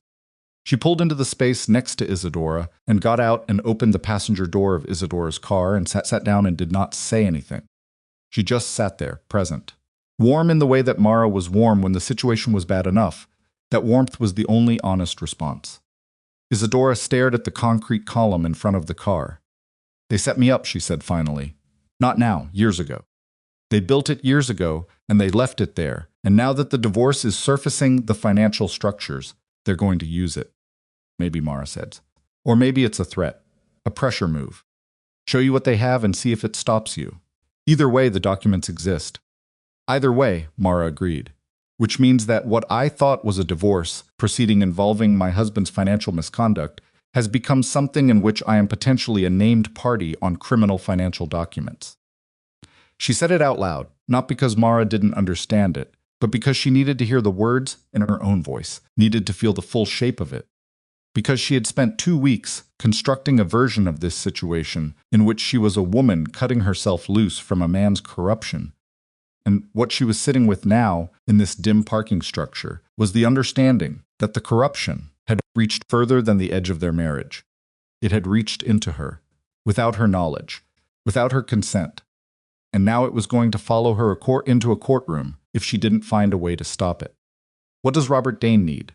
Mara asked. I have to call him right now. Do it. She called him from the car, Mara sitting beside her, neither of them looking at each other. Robert Dane listened. He asked 3 clarifying questions. Then he said, come back to my office today. I just left. I know. Come back. She went back. This time the office, with its smell of old coffee, felt less reassuring, and more like a place where serious things happened to people who had not expected them to happen. Robert Dane sat across from her and worked through the implications, with the methodical thoroughness of a man who had been in difficult situations before and had learned that methodical thoroughness was the only thing that actually helped. The documents, he said, were either genuine forgeries carefully made to withstand scrutiny, or they were poor forgeries that could be dismantled with the right handwriting analysis and document dating technology. He needed to see them. He could not subpoena them in the context of the divorce proceeding. That was Vivian's domain. But if the DA's office became formally involved, there were mechanisms for obtaining them through that channel. This changes your relationship to the DA's office significantly, he said. I know. Sandra Cho's interest in your forensic accounting was, I suspect, partly about what it contained, and partly about establishing what you knew and when. If these documents exist and are being held by Rafe's criminal defense team, the DA may already be aware of them. They may have been building a case for a while, Isadora said. That is a reasonable inference. And my name on those documents, whether I'm a target or a potential witness, depends on whether they believe I knew. Correct. She looked at her hands. She had a small callus on her right index finger, from the pen she always carried, and used constantly sign. This initial here authorized that. The physical labor of running a hotel involved more paper than people understood. She looked at that callus and thought about her signature. Her actual signature, the one she had practiced into its current form at the age of 19. The one that appeared on contracts and approvals and correspondence from the Blackthorn Grand. The one that now apparently appeared on documents she had never touched. I want to cooperate with the DA, she said. Robert Dane looked at her carefully. That is a significant decision. I know what I know and what I don't know. I know I didn't sign those documents. I know I had no operational knowledge of his criminal structures. If I cooperate, I demonstrate that. If I don't cooperate, it looks like I have something to protect. Cooperation can also expose you to questions you are not prepared for. Then prepare me. He looked at her for a long moment. You understand that cooperation with the DA in a case involving your husband's criminal enterprise is not a simple step. It is a direction. Once you go in it, going back becomes very difficult. I understand. And you want to proceed. She thought about the parking structure. She thought about her name on documents she had never signed. She thought about 3 years ago, and the careful invisible architecture someone had built using her identity as one of its load-bearing pieces. She thought about the text message. Stop before it goes further. You don't know what you're getting into. They had been right that she didn't know. They had been completely right about that, but they had been wrong that not knowing would stop her. I want to proceed, she said. Robert Dane uncapped his pen. Then let's talk about what cooperation looks like and what protections we are going to demand in exchange for it. They talked for 2 hours. By the time Isadora left, it was late afternoon and the light had gone flat and gray outside, and she walked to her car. Mara had driven it around from the parking structure, and she sat behind the wheel and looked at the building she had just come out of. 2 weeks ago, she had been a woman filing for divorce. Now she was a potential cooperating witness in a criminal investigation involving forged documents bearing her signature, retained by criminal defense counsel with a forensic accountant whose work had apparently touched the visible surface of something that had been running underneath her marriage for years. She started the car. She drove to the hotel. It was reflex, partly. The hotel was the thing she went to when she needed the steadiness of familiar work and the specific competence that came from being very good at something. But it was also the only place where what she was carrying would not be visible on her face, because at the Blackthorn Grand she had learned to carry weight without wearing it, and that skill had never been more necessary than right now. The assistant manager flagged her down in the lobby. There was an issue with a corporate guest, a man who had received the wrong room type, was unhappy, was being vocal about it.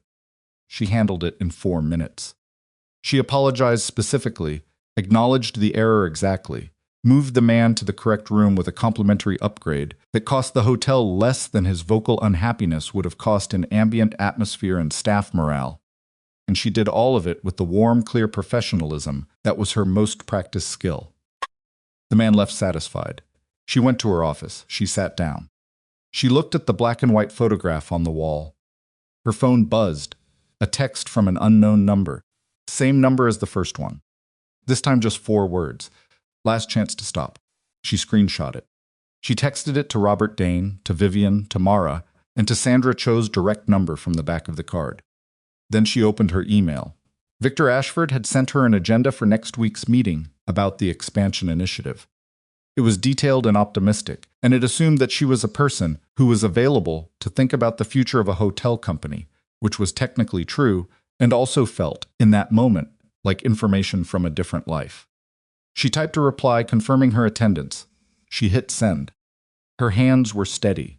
She noticed them being steady, which was perhaps not the same thing as actually being steady, but was close enough for now, in this office, in this hotel, on this particular evening, when the map of her situation had been redrawn completely, and the path forward required her to become something she had not previously been, not stronger, exactly, not harder, but more willing to stand fully inside the truth of where she was, rather than managing it from a careful professional distance.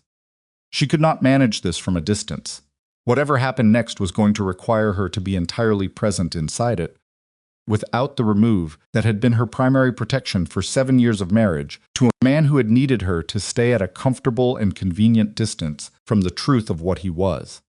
She had stayed at that distance. She had believed it was a choice. She understood now that it had been a design, and the person who had designed it was sitting somewhere in this city tonight with his criminal defense attorney holding forged documents with her name on them, waiting to see what she would do. She was going to show him what she would do. She turned off her desk lamp and sat for a moment in the dark of her office, the lobby light coming in thin and gold under the door, the distant sound of the hotel doing what hotels do at this hour, the particular quiet industry of evening. The bell from the elevator down the hall, a cart being pushed somewhere on the corridor, the muffled voice of someone laughing on their way past. She had built this place into something. She was not going to let what was coming take it from her. She turned the lamp back on and reached for her phone and called Robert Dane with a question she had thought of on the drive over, and while his phone rang, she was already reaching for a pen because whatever happened next was going to require notes, and she had always been better when she was writing things down. Robert Dane had a conference room that was smaller than Vivian's and had no view worth mentioning, just a window that looked out at the side of the building next door, close enough that you could see the individual bricks. Isadora had spent enough time in that room over the past 2 weeks that she had stopped noticing the bricks. She noticed them now because it was 7:14 in the morning, and she had been there since 6:30, and the light coming off the brick wall was the pale, uninvested light of early November, and it matched exactly how she felt. Sandra Cho sat across from her with a woman from the Financial Crimes Division named Torres, who had a laptop and had not yet closed it. Vivian was to Isadora's left, Robert Dane was to her right. The table was not large enough for 6 people to sit at comfortably, which Isadora suspected was intentional. Robert Dane's conference room had been designed for working sessions, not performances, and discomfort kept focused. "Let me be direct about what we have," Sandra Cho said. She had been direct in every conversation they'd had, and Isadora had come to appreciate it in the specific way you appreciate something that costs the person giving it to you something real. The documents David Park's forensic accounting surfaced gave us a point of entry into a structure we have been trying to access for 4 years. The shell accounts, the LLC activity, the pattern of cash movement, this maps to an investigation that predates your divorce, filing by a significant margin. "How significant?" Robert Dane said. "We opened the file 38 months ago." Isadora looked at the brick wall. 38 months ago, she had been his wife. She had been running the Blackthorn Grand. She had been having dinner with him at the table she had picked out, and not asking about the calls that ended when she entered rooms. 38 months ago, the DA's office had been building a file on the man across from her at that table, and neither of them had known the other was there. "The forged documents," Robert Dane said. "We're aware of them," Sandra Cho said. "You've seen them. We obtained copies 6 days ago through a parallel channel." Robert Dane's expression did not change. He was good at that. 6 days ago. Before my client contacted you about cooperating. Yes. So when Ms. Vale came to you with a willingness to cooperate, you already knew about the documents. We knew about them. We didn't know whether she knew about them. And now you do, and now we do. Sandra Cho looked at Isadora directly. "The forgeries are competent but not perfect. We have document examiners who have already flagged inconsistencies in the ink dating and signature pressure. They will not hold up in court as genuine. What they tell us is that someone, at some point in the past 3 years, made a deliberate decision to create a paper trail implicating you in financial structures you had no actual involvement in." "Insurance," Isadora said. "That's our read, against exactly this." "Against exactly this," Sandra Cho confirmed.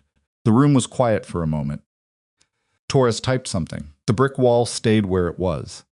"What does cooperation look like?" Robert Dane said. "Specifically, what do you want from my client, and what protections are you prepared to offer in exchange?" What followed was 40 minutes of the specific procedural negotiation that Isadora had not previously had any framework for understanding and now understood with uncomfortable clarity. They wanted her testimony about the financial architecture. She had been adjacent to not the specifics of what she didn't know, but the texture of what she had observed. The calls, the men in the study, the names she had seen on the document on Rafe's desk. They wanted her to work with David Park to complete and formally submit the forensic accounting. They wanted her available for a deposition and potentially a grand jury proceeding. In exchange, they were prepared to offer formal written immunity from prosecution related to the forged documents, a protective order limiting disclosure of her cooperation until the investigation reached a specified threshold, and an expedited handling of the divorce proceedings' financial components through a mechanism she did not fully understand, but which Robert Dane explained meant the civil and criminal processes would be coordinated, rather than running independently at cross purposes. "She needs until tomorrow morning," Robert Dane said when Sandra Cho finished laying it out. "We'd prefer—" "She needs until tomorrow morning," he repeated.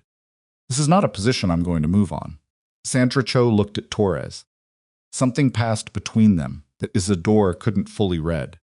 Then Sandra Cho said fine, tomorrow morning, 8 o'clock, and she and Torres gathered their materials and left. Vivian waited until the door closed. Well, don't, Isadora said. Not harshly, just completely. Vivian nodded. Leave me with her, Robert Dane said. Vivian left. Robert Dane sat back in his chair and looked at Isadora with the steady, pragmatic attention he brought to everything. Tell me where you are. I need to think. That's why I got you until tomorrow. Think out loud if it helps. She looked at the brick wall. If I cooperate, this becomes something Rafe can't manage or negotiate around. The divorce becomes secondary to a criminal proceeding. Everything David Park found goes into a federal record. Correct. And I become the person who put it there. You become the person who told the truth about what she knew and what she didn't. The documents, they already have put it there. You're deciding whether to confirm and contextualize or stay silent. Staying silent doesn't help me, no. The forged documents make staying silent dangerous. If this goes to prosecution without your testimony, the defense will use those documents to muddy the picture. Your cooperation is what clarifies it. It also ends his empire, she said.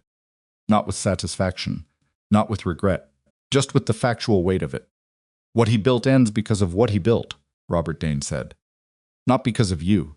She thought about that. She thought about the marble lobby of the Blackthorn Grand and a Thursday night in October, and the way his face had gone through 5 or 6 expressions in 2 seconds when he saw her behind the desk. She thought about the voicemail she had deleted in the parking garage. She thought about 78,000 and a bracelet and 11 months, and the particular intelligence required to construct a financial architecture designed to be invisible to the person it was built beside. She thought about her name on documents she had never signed. Tomorrow morning, she said. Robert Dane nodded. She went to work. The ballroom renovation was 90% complete. The lighting was finished. She had stood in the empty ballroom 2 days ago and looked at it and felt the specific satisfaction of seeing a plan realized, the thing she had sketched on a legal pad months ago now existing in actual space. The light doing exactly what she had described to the contractor in the meeting, where she had renegotiated his timeline. The carpet in the main corridor was done. The guest room upgrades were running on schedule. She walked through the hotel that afternoon with her assistant manager Marcus, who had recovered from his illness and returned to work and had noticed, without asking, that something was different about her, not wrong, just different, the specific quality of a person caring more than usual, and had responded by being very competent and staying out of her way, which was exactly what she needed from him. At 3:30, Gerald Sato called Vivian. Vivian called Isadora 4 minutes later. He wants an emergency meeting, Vivian said, today. This afternoon. What kind of emergency? He didn't specify. He used the word urgent 3 times. Isadora thought about what urgent meant in this context. It meant Rafe knew. Not necessarily about the morning meeting with Sandra Cho, but about the direction things were moving, about the DA's office, about the fact that the forensic accounting had surfaced more than a marital asset dispute. 4 o'clock, she said. Vivian's office. I'll tell him. She called Robert Dane and told him about the meeting. He said he would be there. She called Mara because Mara had asked to be called when anything changed, and things had changed substantially since this morning. Mara said, "What do you need?" And Isadora said, "Nothing right now. Just stay available." Mara said she was available, had been available, was going to remain available. The meeting convened at 4:07 because Gerald Sato was 7 minutes late, which felt deliberate, a small power move from a man whose client was running out of them. Gerald came alone. He sat down across from Vivian and Robert Dane and Isadora, and he arranged his materials on the table with the careful precision of a man who needed the arrangement of papers to feel like control. My client, Gerald said, has become aware of certain developments in the broader legal landscape surrounding this matter. Go ahead, Vivian said. He is prepared to significantly revise his position on the settlement. How significantly, Robert Dane said. Gerald looked at Robert Dane. Something shifted in his expression, a recognition that the configuration of this meeting, with the criminal defense attorney present alongside the divorce attorney, communicated something specific about where things stood. Full amount, Gerald said, the documented figure, plus legal fees, plus additional compensation for the forensic process. And he paused in a way that felt rehearsed. He is prepared to provide the written acknowledgement. The room was quiet. Isadora looked at Vivian. Vivian's expression was composed and gave nothing away, which was exactly right. Why now? Isadora said. Gerald looked at her. My client wants to resolve this cleanly. He wanted to resolve it cleanly 3 weeks ago, and his offer was 52,000 against a documented 78. What changed? Gerald did not answer immediately. He looked at his papers. He straightened a page that was already straight. My client's circumstances, he said carefully, have evolved. His circumstances have evolved, Isadora repeated. Because the DA's office is involved. Gerald looked up. I'm not going to pretend, she said. I know why this offer is on the table today and not 3 weeks ago. He's trying to reduce his exposure on every front simultaneously. A Cecil divorce with a written acknowledgement is cleaner than a contested proceeding that keeps generating financial documents. Gerald said nothing. I want to see the acknowledgement language, Robert Dane said. Today, I have it here. Gerald slid a document across the table. Robert Dane read it. He was a fast reader. He read it twice, which meant it was either complex or there was something in it worth reading twice. Then he slid it to Isadora. She read it. It was 3 paragraphs. The first acknowledged the adultery, named it plainly, in the flat language of legal documents. 3 women named specifically, including Vivian Cross, the approximate duration of each relationship. The second acknowledged the financial misconduct, the misappropriation figure, the shell account activity, the deliberate concealment. The third stated that the conduct described in the preceding paragraphs was solely the responsibility of Rafe Calder and constituted the grounds for the dissolution of the marriage. It was, she thought, almost everything she had asked for. Almost. She put the document down. The second paragraph, she said. The shell account activity. Yes, Gerald said. It references the LLC structures generally. I want it to specifically reference the accounts David Park identified in his forensic report. By account number. Gerald blinked. That level of specificity in a civil document is something he can agree to or not agree to, she said. But it's not optional for me. The account numbers would create. I know what they would create. She looked at him steadily. That's why I'm asking for them. The room was very still. Robert Dane's hand resting on the table beside her moved slightly, not a gesture, just a shift in position. The small signal of a person who was paying extremely close attention and was satisfied with what he was seeing. Gerald Sato looked at his phone. He typed something. He waited. The response came in under 90 seconds, which meant Rafe had been waiting. Which meant Rafe was watching this meeting from somewhere through his attorney's phone in real time. He agrees, Gerald said. Isadora breathed in slowly. Breathed out. I need 48 hours to review the complete language, she said. With both my attorneys, my client would prefer. 48 hours, Robert Dane said. Non-negotiable. Gerald packed his materials. He left with the same careful precision he had arrived with, and Isadora watched him go and thought about the 90-second response time, and Rafe somewhere in the city waiting at his phone, and what it meant that he had agreed to the account numbers. It meant he was scared, not of her specifically, of the direction, of the proceeding that had become something larger than a divorce, of the file the DA's office had been building for 38 months that now had a point of entry. The scared version of Rafe Calder was, Robert Dane had told her, more dangerous than the confident version. She needed to remember that. The next morning, she was back in Robert Dane's conference room at 8 o'clock, with the immunity agreement on the table in front of her, and Sandra Cho across from her and Torres, with her laptop and Vivian to her left and Robert Dane to her right, and the brick wall exactly where it had always been. She signed the immunity agreement. Then she talked. She talked for 3 hours. She told Sandra Cho about the calls that ended when she walked into rooms. She told her about the 2 occasions when men she did not recognize had sat with Rafe in the study for hours. She told her the name she had seen on the document on Rafe's desk 3 years ago, a name she had not looked up and had actively chosen not to think about, a name that she now said out loud in this room for the first time and watched Torres type it without expression, and knew from the absence of surprise in Sandra Cho's face that it was a name they already knew. She told them everything she had, not speculation, not inference, what she had actually seen and heard, framed precisely, without embellishment or softening. When she finished, Sandra Cho said thank you. It was not a large statement. but it had weight. Isadora drove to the hotel. She parked in her usual spot. She sat in the car for a moment. Her hands were steady.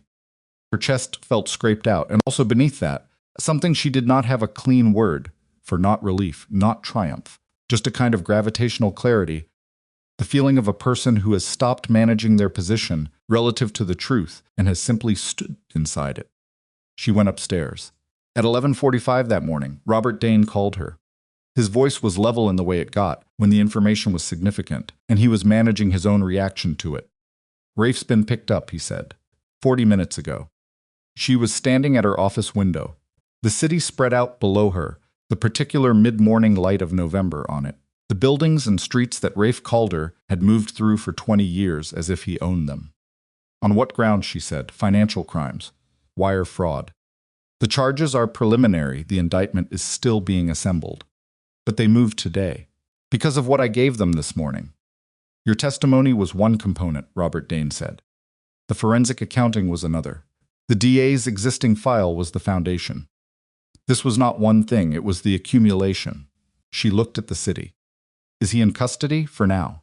His criminal defense team is working on bail. Given the nature of the charges and his profile, it may take time." She thought about Gerald Sato and the 90-second response time last night.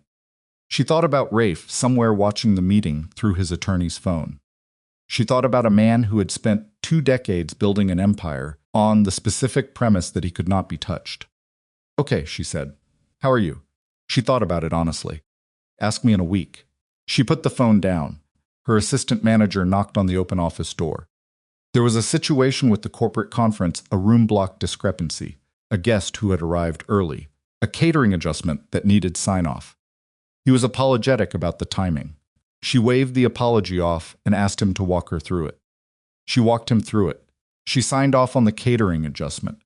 She resolved the room block discrepancy in 8 minutes, using a combination of a room-type upgrade and a brief conversation with the early arriving guest that left the guest satisfied and the conference coordinator relieved. She was good at this. She went back to her office and closed the door and stood in the middle of it for a moment, not moving, just standing in the room she had worked in for 6 years, with the black and white photograph on the wall and the framed certifications and the view of the city where Rafe was currently in the custody of the people who had been building a case against him for 38 months, and she let herself feel the full weight of what the day had been. It was enormous. It was also, underneath the enormity, finished. Not the proceedings, those would take months, possibly more. Not the divorce, which still had documents to finalize and signatures to exchange, and a settlement agreement being revised to include account numbers. Not her life, which had more ahead of it than behind it, and which was going to require significant reconstruction in the aftermath of what the last several weeks had dismantled. But the part where she managed her position, relative to the truth, that part was finished. She had stood inside it. She had said what she knew. She had let it go where it needed to go. Her phone buzzed. "Mara," she answered it. "I heard," Mara said. "Are you okay?" "I think so. Where are you?" "Office, go home tonight." "Don't stay late." "I have Isadora." Mara's voice had the particular firmness she used when she was not making a request. "Go home." She went home at 6:30, which was early for her, and she stood in her kitchen and looked at the table, and the refrigerator and the coat hung by the door with the loose lining she still hadn't gotten fixed. And the house was quiet, in the way houses are quiet when they have not yet adjusted to belonging to one person instead of 2. She was going to have to fix the coat. She was going to have to do a lot of things in the weeks and months ahead that she had been putting off because the proceeding had consumed everything. Small things and large things and things that required the specific kind of attention she had not had available. She had run out of reasons to put them off. She put a kettle on. She stood at the kitchen counter and waited for it to boil and thought about the meeting tomorrow with Victor Ashford, about the expansion initiative, and what she wanted to say in it, because she had been turning it over for 2 weeks in the background of everything else, and she had a position on the management structure that she had not yet articulated to anyone. She was going to articulate it tomorrow. The kettle boiled. She made tea and sat down at the table, her table, in her house, in the city that had been Rafe Calder's city, and was going to have to become something else now, and she opened her laptop. She had an email from David Park. His final forensic report was complete. The total documented figure was 84,000. He had found one more account, one more pattern, one more layer of the structure that had been built alongside her marriage, without her knowledge or consent. $84,000. She forwarded the report to Vivian and to Robert Dane and to Sandra Cho. Then she closed the laptop. She drank her tea. Outside the kitchen window, the city was doing what cities do at 6:30, in November going dark early, lights coming on in other people's windows, the particular anonymous motion of people, returning to places they lived, carrying whatever the day had given them. She had a settlement meeting in 4 days. She had a deposition date to be scheduled. She had a hotel that was thriving and a renovation that was 90% done, and a corporate conference arriving in 11 days, and a conversation tomorrow with Victor Ashford about a fourth property. She had a coat that needed its lining fixed. She had things to do. She finished her tea, rinsed the cup, and went upstairs to the bedroom she had repainted in deep ocean blue and slept for the first time in 3 weeks, without her phone face-up on the nightstand. The settlement meeting, 4 days later, was the shortest one they had. Gerald Sato arrived with the revised acknowledgement account numbers included, language reworked per Robert Dane's markup, and a settlement figure of 84,000, which matched David Park's final report exactly, plus legal fees, plus an additional 12,000 in damages that Vivian had negotiated in the final exchange of communications. Isadora read the acknowledgement in full. It said what it needed to say. She looked at the signature line at the bottom of the document, where Rafe's name would go. "He's signing this," she said to Gerald. "Not a question." "He signed it this morning," Gerald said. He turned to the last page. Rafe's signature was there. The date was today. She looked at it for a moment. Then she turned to her own signature line and signed her name, her actual name, in her actual handwriting, the signature she had practiced into its current form at 19. And which appeared on 6 years of hotel contracts and approvals and correspondence, and she put the pen down. It was done. Not everything. Not close to everything in terms of what still lay ahead. But the document was signed, and the settlement was agreed, and the marriage was over in every form that required paper. Vivian walked her out afterward. They stood on the sidewalk in the November cold for a moment, before going their separate ways. "How do you feel?" Vivian asked. Isadora thought about it. The city was doing its mid-morning thing around them. People moving, cars passing, the indifferent ordinary motion of a place that had not paused for any of it. "Like I'm at the beginning of something," she said. Vivian nodded. "That's exactly right." Then she shook Isadora's hand, a firm, real handshake, the kind between people who have been through something together and know it, and she walked back toward her building. Isadora stood on the sidewalk for another moment. Then she walked to her car and drove to the Blackthorn Grand and went to work. The corporate conference arrived on a Tuesday, 200 guests from the financial sector, and the Blackthorn Grand absorbed them the way a well-run hotel absorbs everything smoothly, without visible effort, the machinery of it operating beneath the surface, while the surface remained exactly what guests needed it to be, warm, efficient, beautiful in the particular way that made people feel the money they had spent was worth spending. Isadora ran it from the floor for 3 days. She was everywhere and nowhere visible when visibility was needed, absent when absence was more useful, the specific orchestration of a person who had learned that managing a large operation well meant knowing which moments required your presence and which required only your preparation. The conference went without significant incident. The catering held. The room blocks resolved. The audiovisual equipment in the main conference hall had one brief failure on the second morning that her tech coordinator addressed in 11 minutes while she kept the catering team occupied with a coffee. Service adjustment so the guests barely noticed the gap. Victor Ashford attended the final dinner on Thursday evening. He sat at the head table with the conference organizer and 2 board members from the financial firm, and he watched Isadora move through the room with the expression of a man confirming something he had already decided.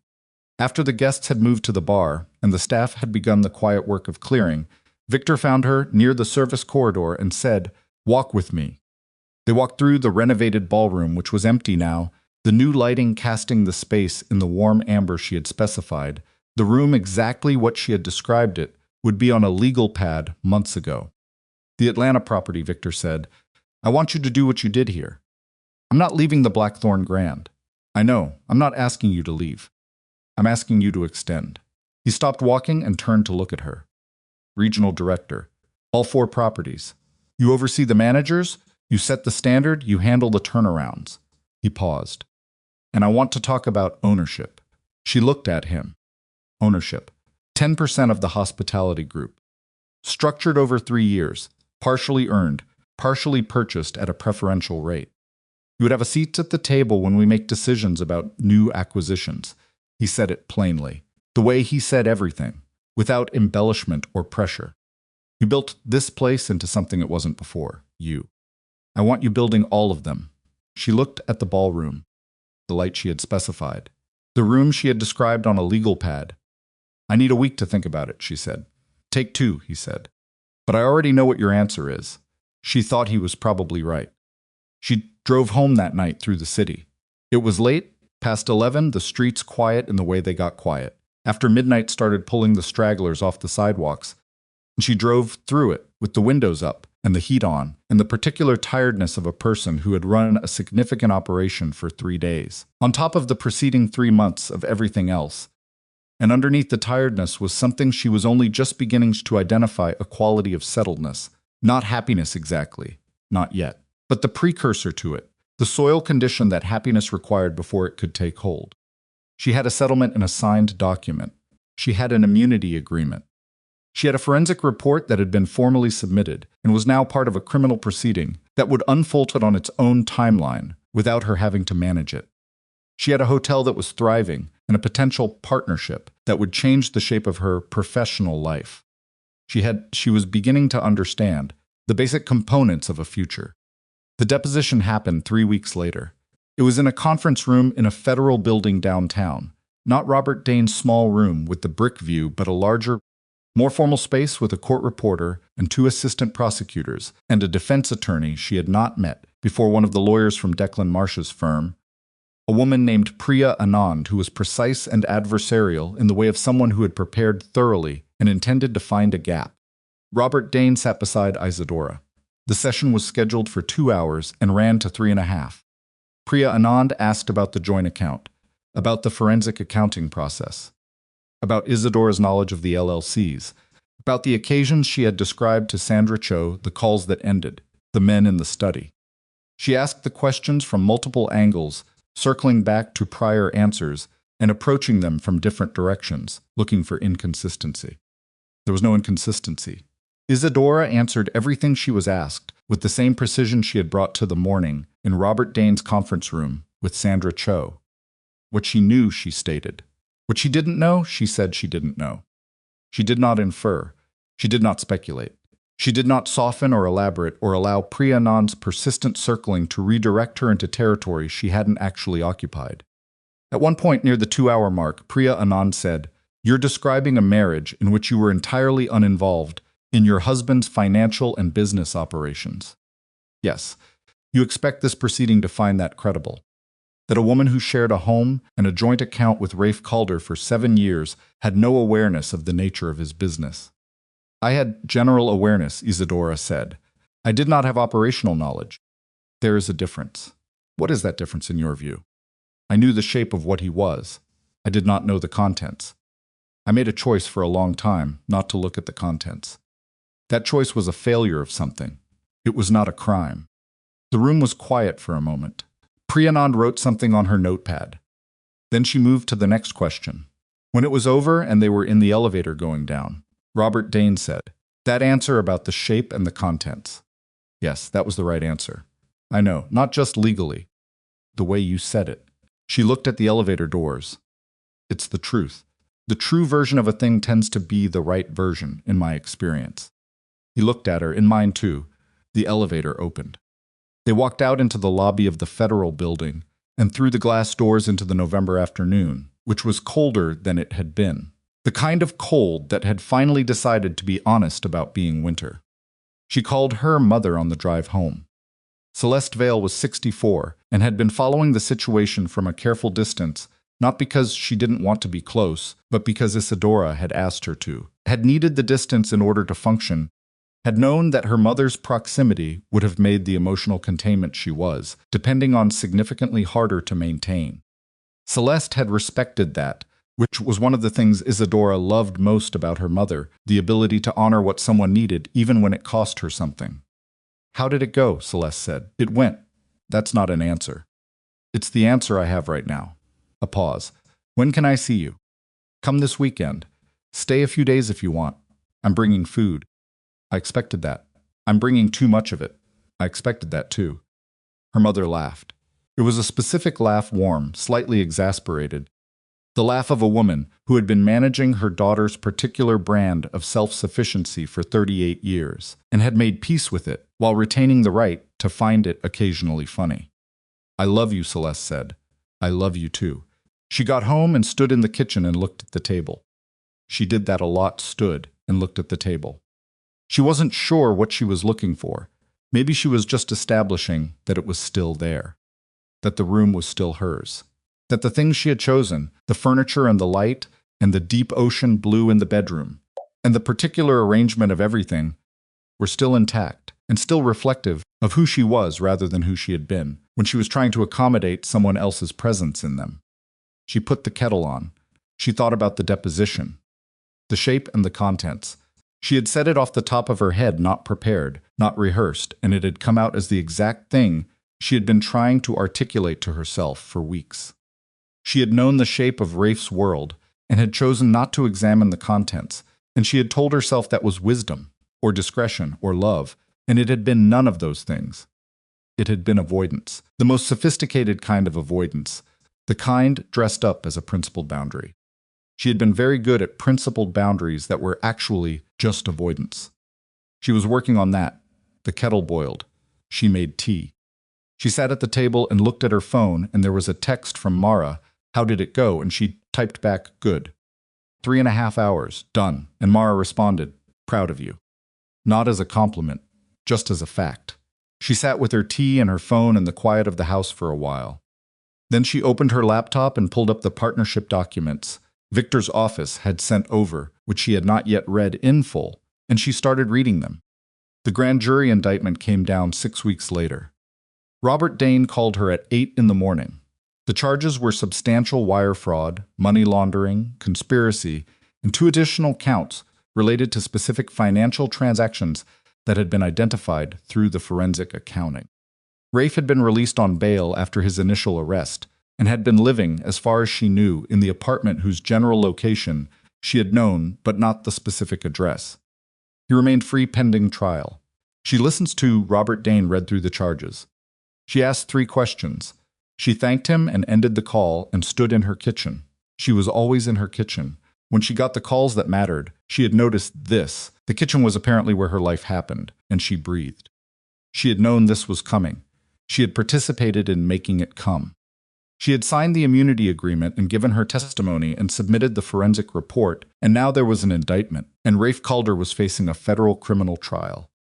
She had known all of that intellectually, feeling it was different from knowing it. She felt it for about 10 minutes, the weight of 7 years, and what she had done with the knowledge she had accumulated about those 7 years. The particular grief of it, not for the marriage. She had finished grieving the marriage weeks ago, but for the simpler version of things she had once believed was available to her, the life in which she had loved the right person and built the right home, and the principled boundaries were real, and the shape she had accepted was all there was. That life had not existed. She understood that completely now. But she had lived inside it for 7 years, and you did not stop grieving a life simply because you learned it wasn't real. 10 minutes. Then she poured her cold tea down the sink, rinsed the cup, and got ready for work. Celeste arrived on a Friday evening with 3 bags of groceries and the specific energy of a woman who had been waiting to do something useful for 3 months and was finally being permitted to do it. She filled Isadora's refrigerator. She moved around the kitchen with the proprietary ease of someone who had cooked in many kitchens and learned them quickly, and she made dinner a proper one. The kind Isadora had not made for herself in weeks, and they sat at the table and ate it together. They talked about small things at first. The hotel, the expansion, the coat with the loose lining that Isadora had finally taken to a tailor the previous week. "The coat is fixed," Celeste said. "Good. You've been meaning to do that for months." "I know. What else have you been meaning to do?" Isadora looked at her mother across the table. Celeste Vale was 64 and had gray threading through her dark hair that she had decided years ago not to fight, and she had the kind of face that improved with time, more specific, more itself, the accumulated result of decades of actually living in it. She looked at Isadora the way she had always looked at her, with the complete attention of someone who was not going to look away. "Sleep," Isadora said. "I've been meaning to sleep properly." "And are you? Getting there? What else?" She thought about it honestly. "Stop managing everything from a distance. I do that. I keep her removed from things because it makes them easier to handle. Think it's cost me something." "It has," Celeste said simply, not harshly. Just as an observation, she had been waiting a long time to have an opening to make. "I know. He was very good at making you feel that the distance was your idea." Isadora looked at her plate. "I'm not sure it wasn't." "Both things can be true," Celeste said. "I know." "Isadora." Her mother waited until she looked up. "You are 38 years old. You have just done something that would have broken most people." "You did not break. I want you to understand that I am not saying that because I am your mother, although I am your mother and I have certain biases. I am saying it because I have watched you do it, and it was extraordinary. And you need to know that someone who was watching sees that." Isadora's eyes went hot. She had not cried, not properly, not in the way the situation warranted through the whole of it. Not the night in the hotel office. Not the morning she had signed the immunity agreement. Not the deposition. She had held it in the way she held everything, with the discipline of someone who had learned early that falling apart was a luxury that required space and safety and time, and she had not had all three simultaneously in 3 months. She had them now. Her mother's kitchen in her own house. Friday evening. Nowhere to be, she cried. Not dramatically. Not the way it happens in movies, with appropriate cinematic timing and a clear beginning and end. The way real crying happens suddenly and inconveniently, with snot and bad timing, and the specific embarrassment of discovering you had more in you than you thought. And Celeste reached across the table and put her hand over Isadora's hand, and did not say anything because she knew, with the particular intelligence of someone who had loved one person for 38 years, and had some understanding of what that person actually needed, that nothing she said right now would matter as much as just being there. It lasted several minutes, then it stopped. Isadora got up and found a dish towel and pressed it against her face and stood at the kitchen counter for a moment, with her back to her mother. "Sorry," she said. "Don't," Celeste said. She turned around. Her eyes felt swollen and her face felt raw, and she had not looked this specifically human in months. "Better," Celeste said. "I look terrible." "You look like yourself," her mother said. "It's an improvement." Mara came over the next afternoon, and the three of them spent the day in the house together. Nothing planned, nothing structured, just the specific comfort of people who know each other well occupying the same space, and not requiring it to be anything other than what it was. Mara brought wine she had been meaning to open for an occasion, and had decided this was occasion enough. Celeste taught Mara a card game she had learned from her own mother. Isadora sat on the kitchen counter and watched them play, and felt the room fill with something that had not been in it for a long time, the uncomplicated warmth of people who had chosen each other.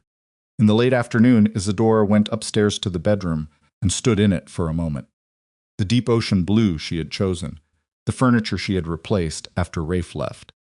The room that was entirely hers, now not reclaimed from something, but built from nothing, from the beginning, from a point of having nothing in it and putting things in it that were only hers. She stood in it and breathed it in. Then she went back downstairs to her mother and her best friend, and the card game she didn't know the rules of yet. The divorce was finalized on a Thursday morning in December. Vivian called at 9:30 to tell her the judge had signed the order. Settlement terms incorporated. Grounds acknowledged per the written statement. Marriage dissolved as of today. Isadora was in her office at the Blackthorn Grand when the call came. She was in the middle of a staffing review, and she stepped out to take it and stood in the corridor outside her office, with the hotel going on around her. The particular mid-morning motion of a hotel in December, the lobby full of people moving between places, a cart going past the distant chime of the elevator, the smell of coffee from the restaurant. "It's done," Vivian said. "Thank you," Isadora said. "For everything. You did the hard part," Vivian said. "I just held the documents." They said goodbye. She stood in the corridor for another moment. A housekeeper passed and nodded.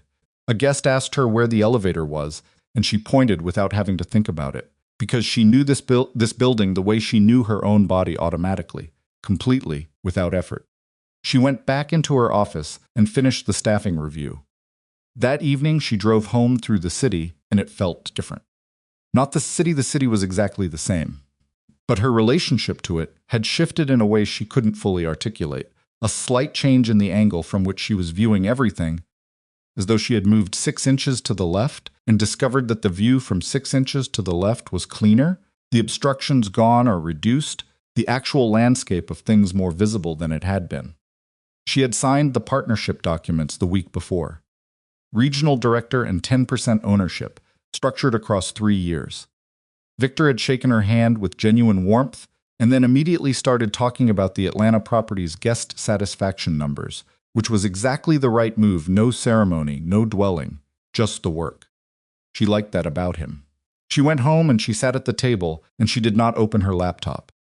She just sat there and looked at the room, the kitchen that was hers, the table she had picked out in the furniture showroom, deliberating for 40 minutes.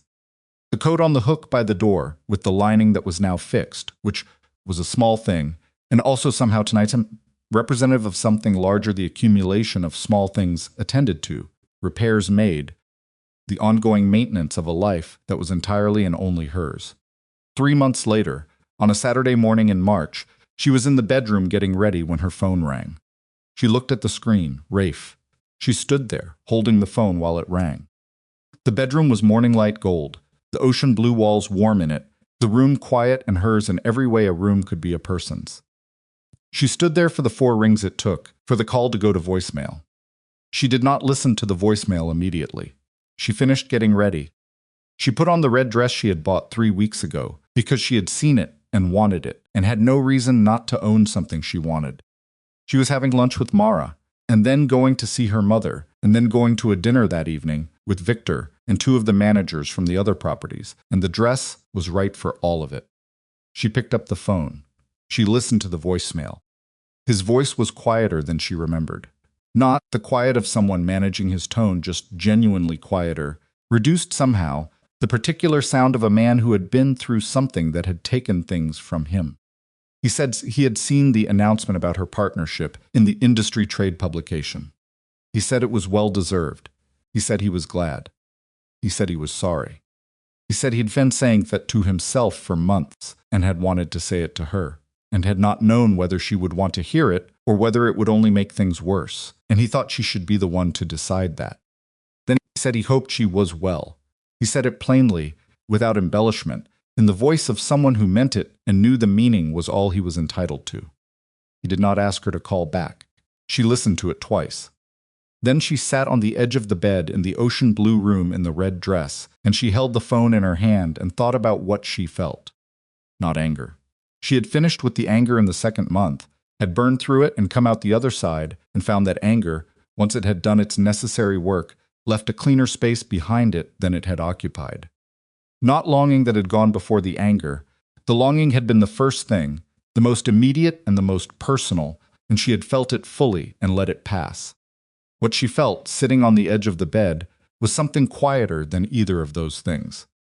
Something close to the acknowledgement of a fact that 7 years had existed, that they had been real even when the foundation they were built on was not, that the man whose voice she had just listened to had been, among other things, someone she had genuinely loved and who had genuinely damaged her, and who was now, on a Saturday morning in March, reduced enough by the consequences of his own construction that his voice was smaller than she remembered it. She did not feel glad about that. She did not feel sad about it either. She felt it as a completed thing. She called him back. Once. Because he had not asked her to, and because she had decided sitting on the edge of that bed that she wanted to. He picked up on the 2nd ring. "Isadora, I got your message," she said. "I wasn't sure you would call." I wasn't sure either. She looked at the room around her. "I wanted you to know I heard it." A pause. "How are you?" "I'm good," she said. "I'm actually good, I know." "I saw the announcement. That's not why I'm good." "No," he said, "I know that." She looked at the window. March light coming through, thin and provisional, but there the beginning of something that would become warmer eventually. I don't have anything else to say, she said. I just wanted you to know I heard it. That's enough, he said. That's more than enough. Goodbye, Rafe. She ended the call. She sat there for a moment with the phone in her hand. Then she stood up and looked at herself in the mirror she had bought for the bedroom 2 months ago, a good mirror, full length, positioned to catch the morning light. She looked at the red dress. She looked at her face, which was 38 years old and showed the last several months in the specific way that faces show things they have actually been through, not smoothed over but incorporated. The experience folded into the features rather than erased from them. She looked like herself. She looked more like herself, in fact, than she had in years, more specific, more present, less managed. The distance she had always maintained between herself and her own life had contracted to something that felt almost like actual proximity. It was uncomfortable in the way that proximity was always uncomfortable when you had learned distance as a survival skill. But it was real. She put the phone in her bag. She went downstairs. She stood in the kitchen for a moment, the kitchen that was hers, in the house that was hers, in the life that was hers, that she had built from the point of a marble lobby, and a reservation she had processed with her own hands, and a key card she had slid across a desk with a smile so composed it had not wavered once, and she picked up her keys. She locked the door behind her. She walked to her car through the March morning, which smelled like the particular combination of cold, and coming warmth that belonged to early spring, the season's agreement with itself that things were going to change, that the contracted ground was going to open again, that what had been held through the winter was going to start moving. She drove to meet Mara. The lunch lasted 2 hours, the way their lunches always lasted, when there was nothing specific to address, and everything general to cover the hotel, the partnership, the Atlanta property that she was flying to next week for her first assessment visit, Mara's work, Mara's dating situation that had become more promising in the last month, and which Mara described with the specific verbal economy of someone who did not want to jinx anything. They talked about Celeste and her card game, and a trip Celeste was planning in the spring. They talked about small things, and about large things, and about the middle-sized things that turned out to matter more than either. At one point, over coffee at the end, Mara looked at her and said, "You look different." The dress? Not the dress. Mara looked at her carefully, the way she had been looking at her for 38 years minus, however many years they hadn't known each other yet. "You look like you're actually in the room." Isadora thought about what that meant, about the distance she had always maintained, about what it cost and what it protected, and whether the protection had been worth the cost. "I'm working on that," she said. "I can see," Mara said. "It's good." She went to see her mother in the afternoon. Celeste was in the garden early for it, the garden not yet fully awake, but Celeste had a relationship with the garden that was not contingent on the garden cooperating. She was doing something with the soil on the back fence when Isadora came through the gate, and she looked up and looked at the red dress and smiled. "That's new," Celeste said. 3 weeks ago. I like it." "I know. I bought it because you would." Celeste laughed and pulled off her gardening gloves, and they went inside and had tea, and Isadora told her mother about the voicemail and the phone call, all of it, with the specific details she had not always given her mother access to, the real version of things rather than the managed version. Celeste listened without interrupting. When Isadora finished, she sat with it for a moment. "How do you feel?" she said. "Finished," Isadora said. "I feel finished." "Good," Celeste said. "Finished is good." She reached across the kitchen table and squeezed her daughter's hand, once a short, firm, real gesture, the kind between people who do not need to perform what they feel for each other, because the feeling has been established and survives without demonstration. "Now tell me about Atlanta." Isadora told her about Atlanta. Later, driving to the dinner with Victor, she thought about what finished meant.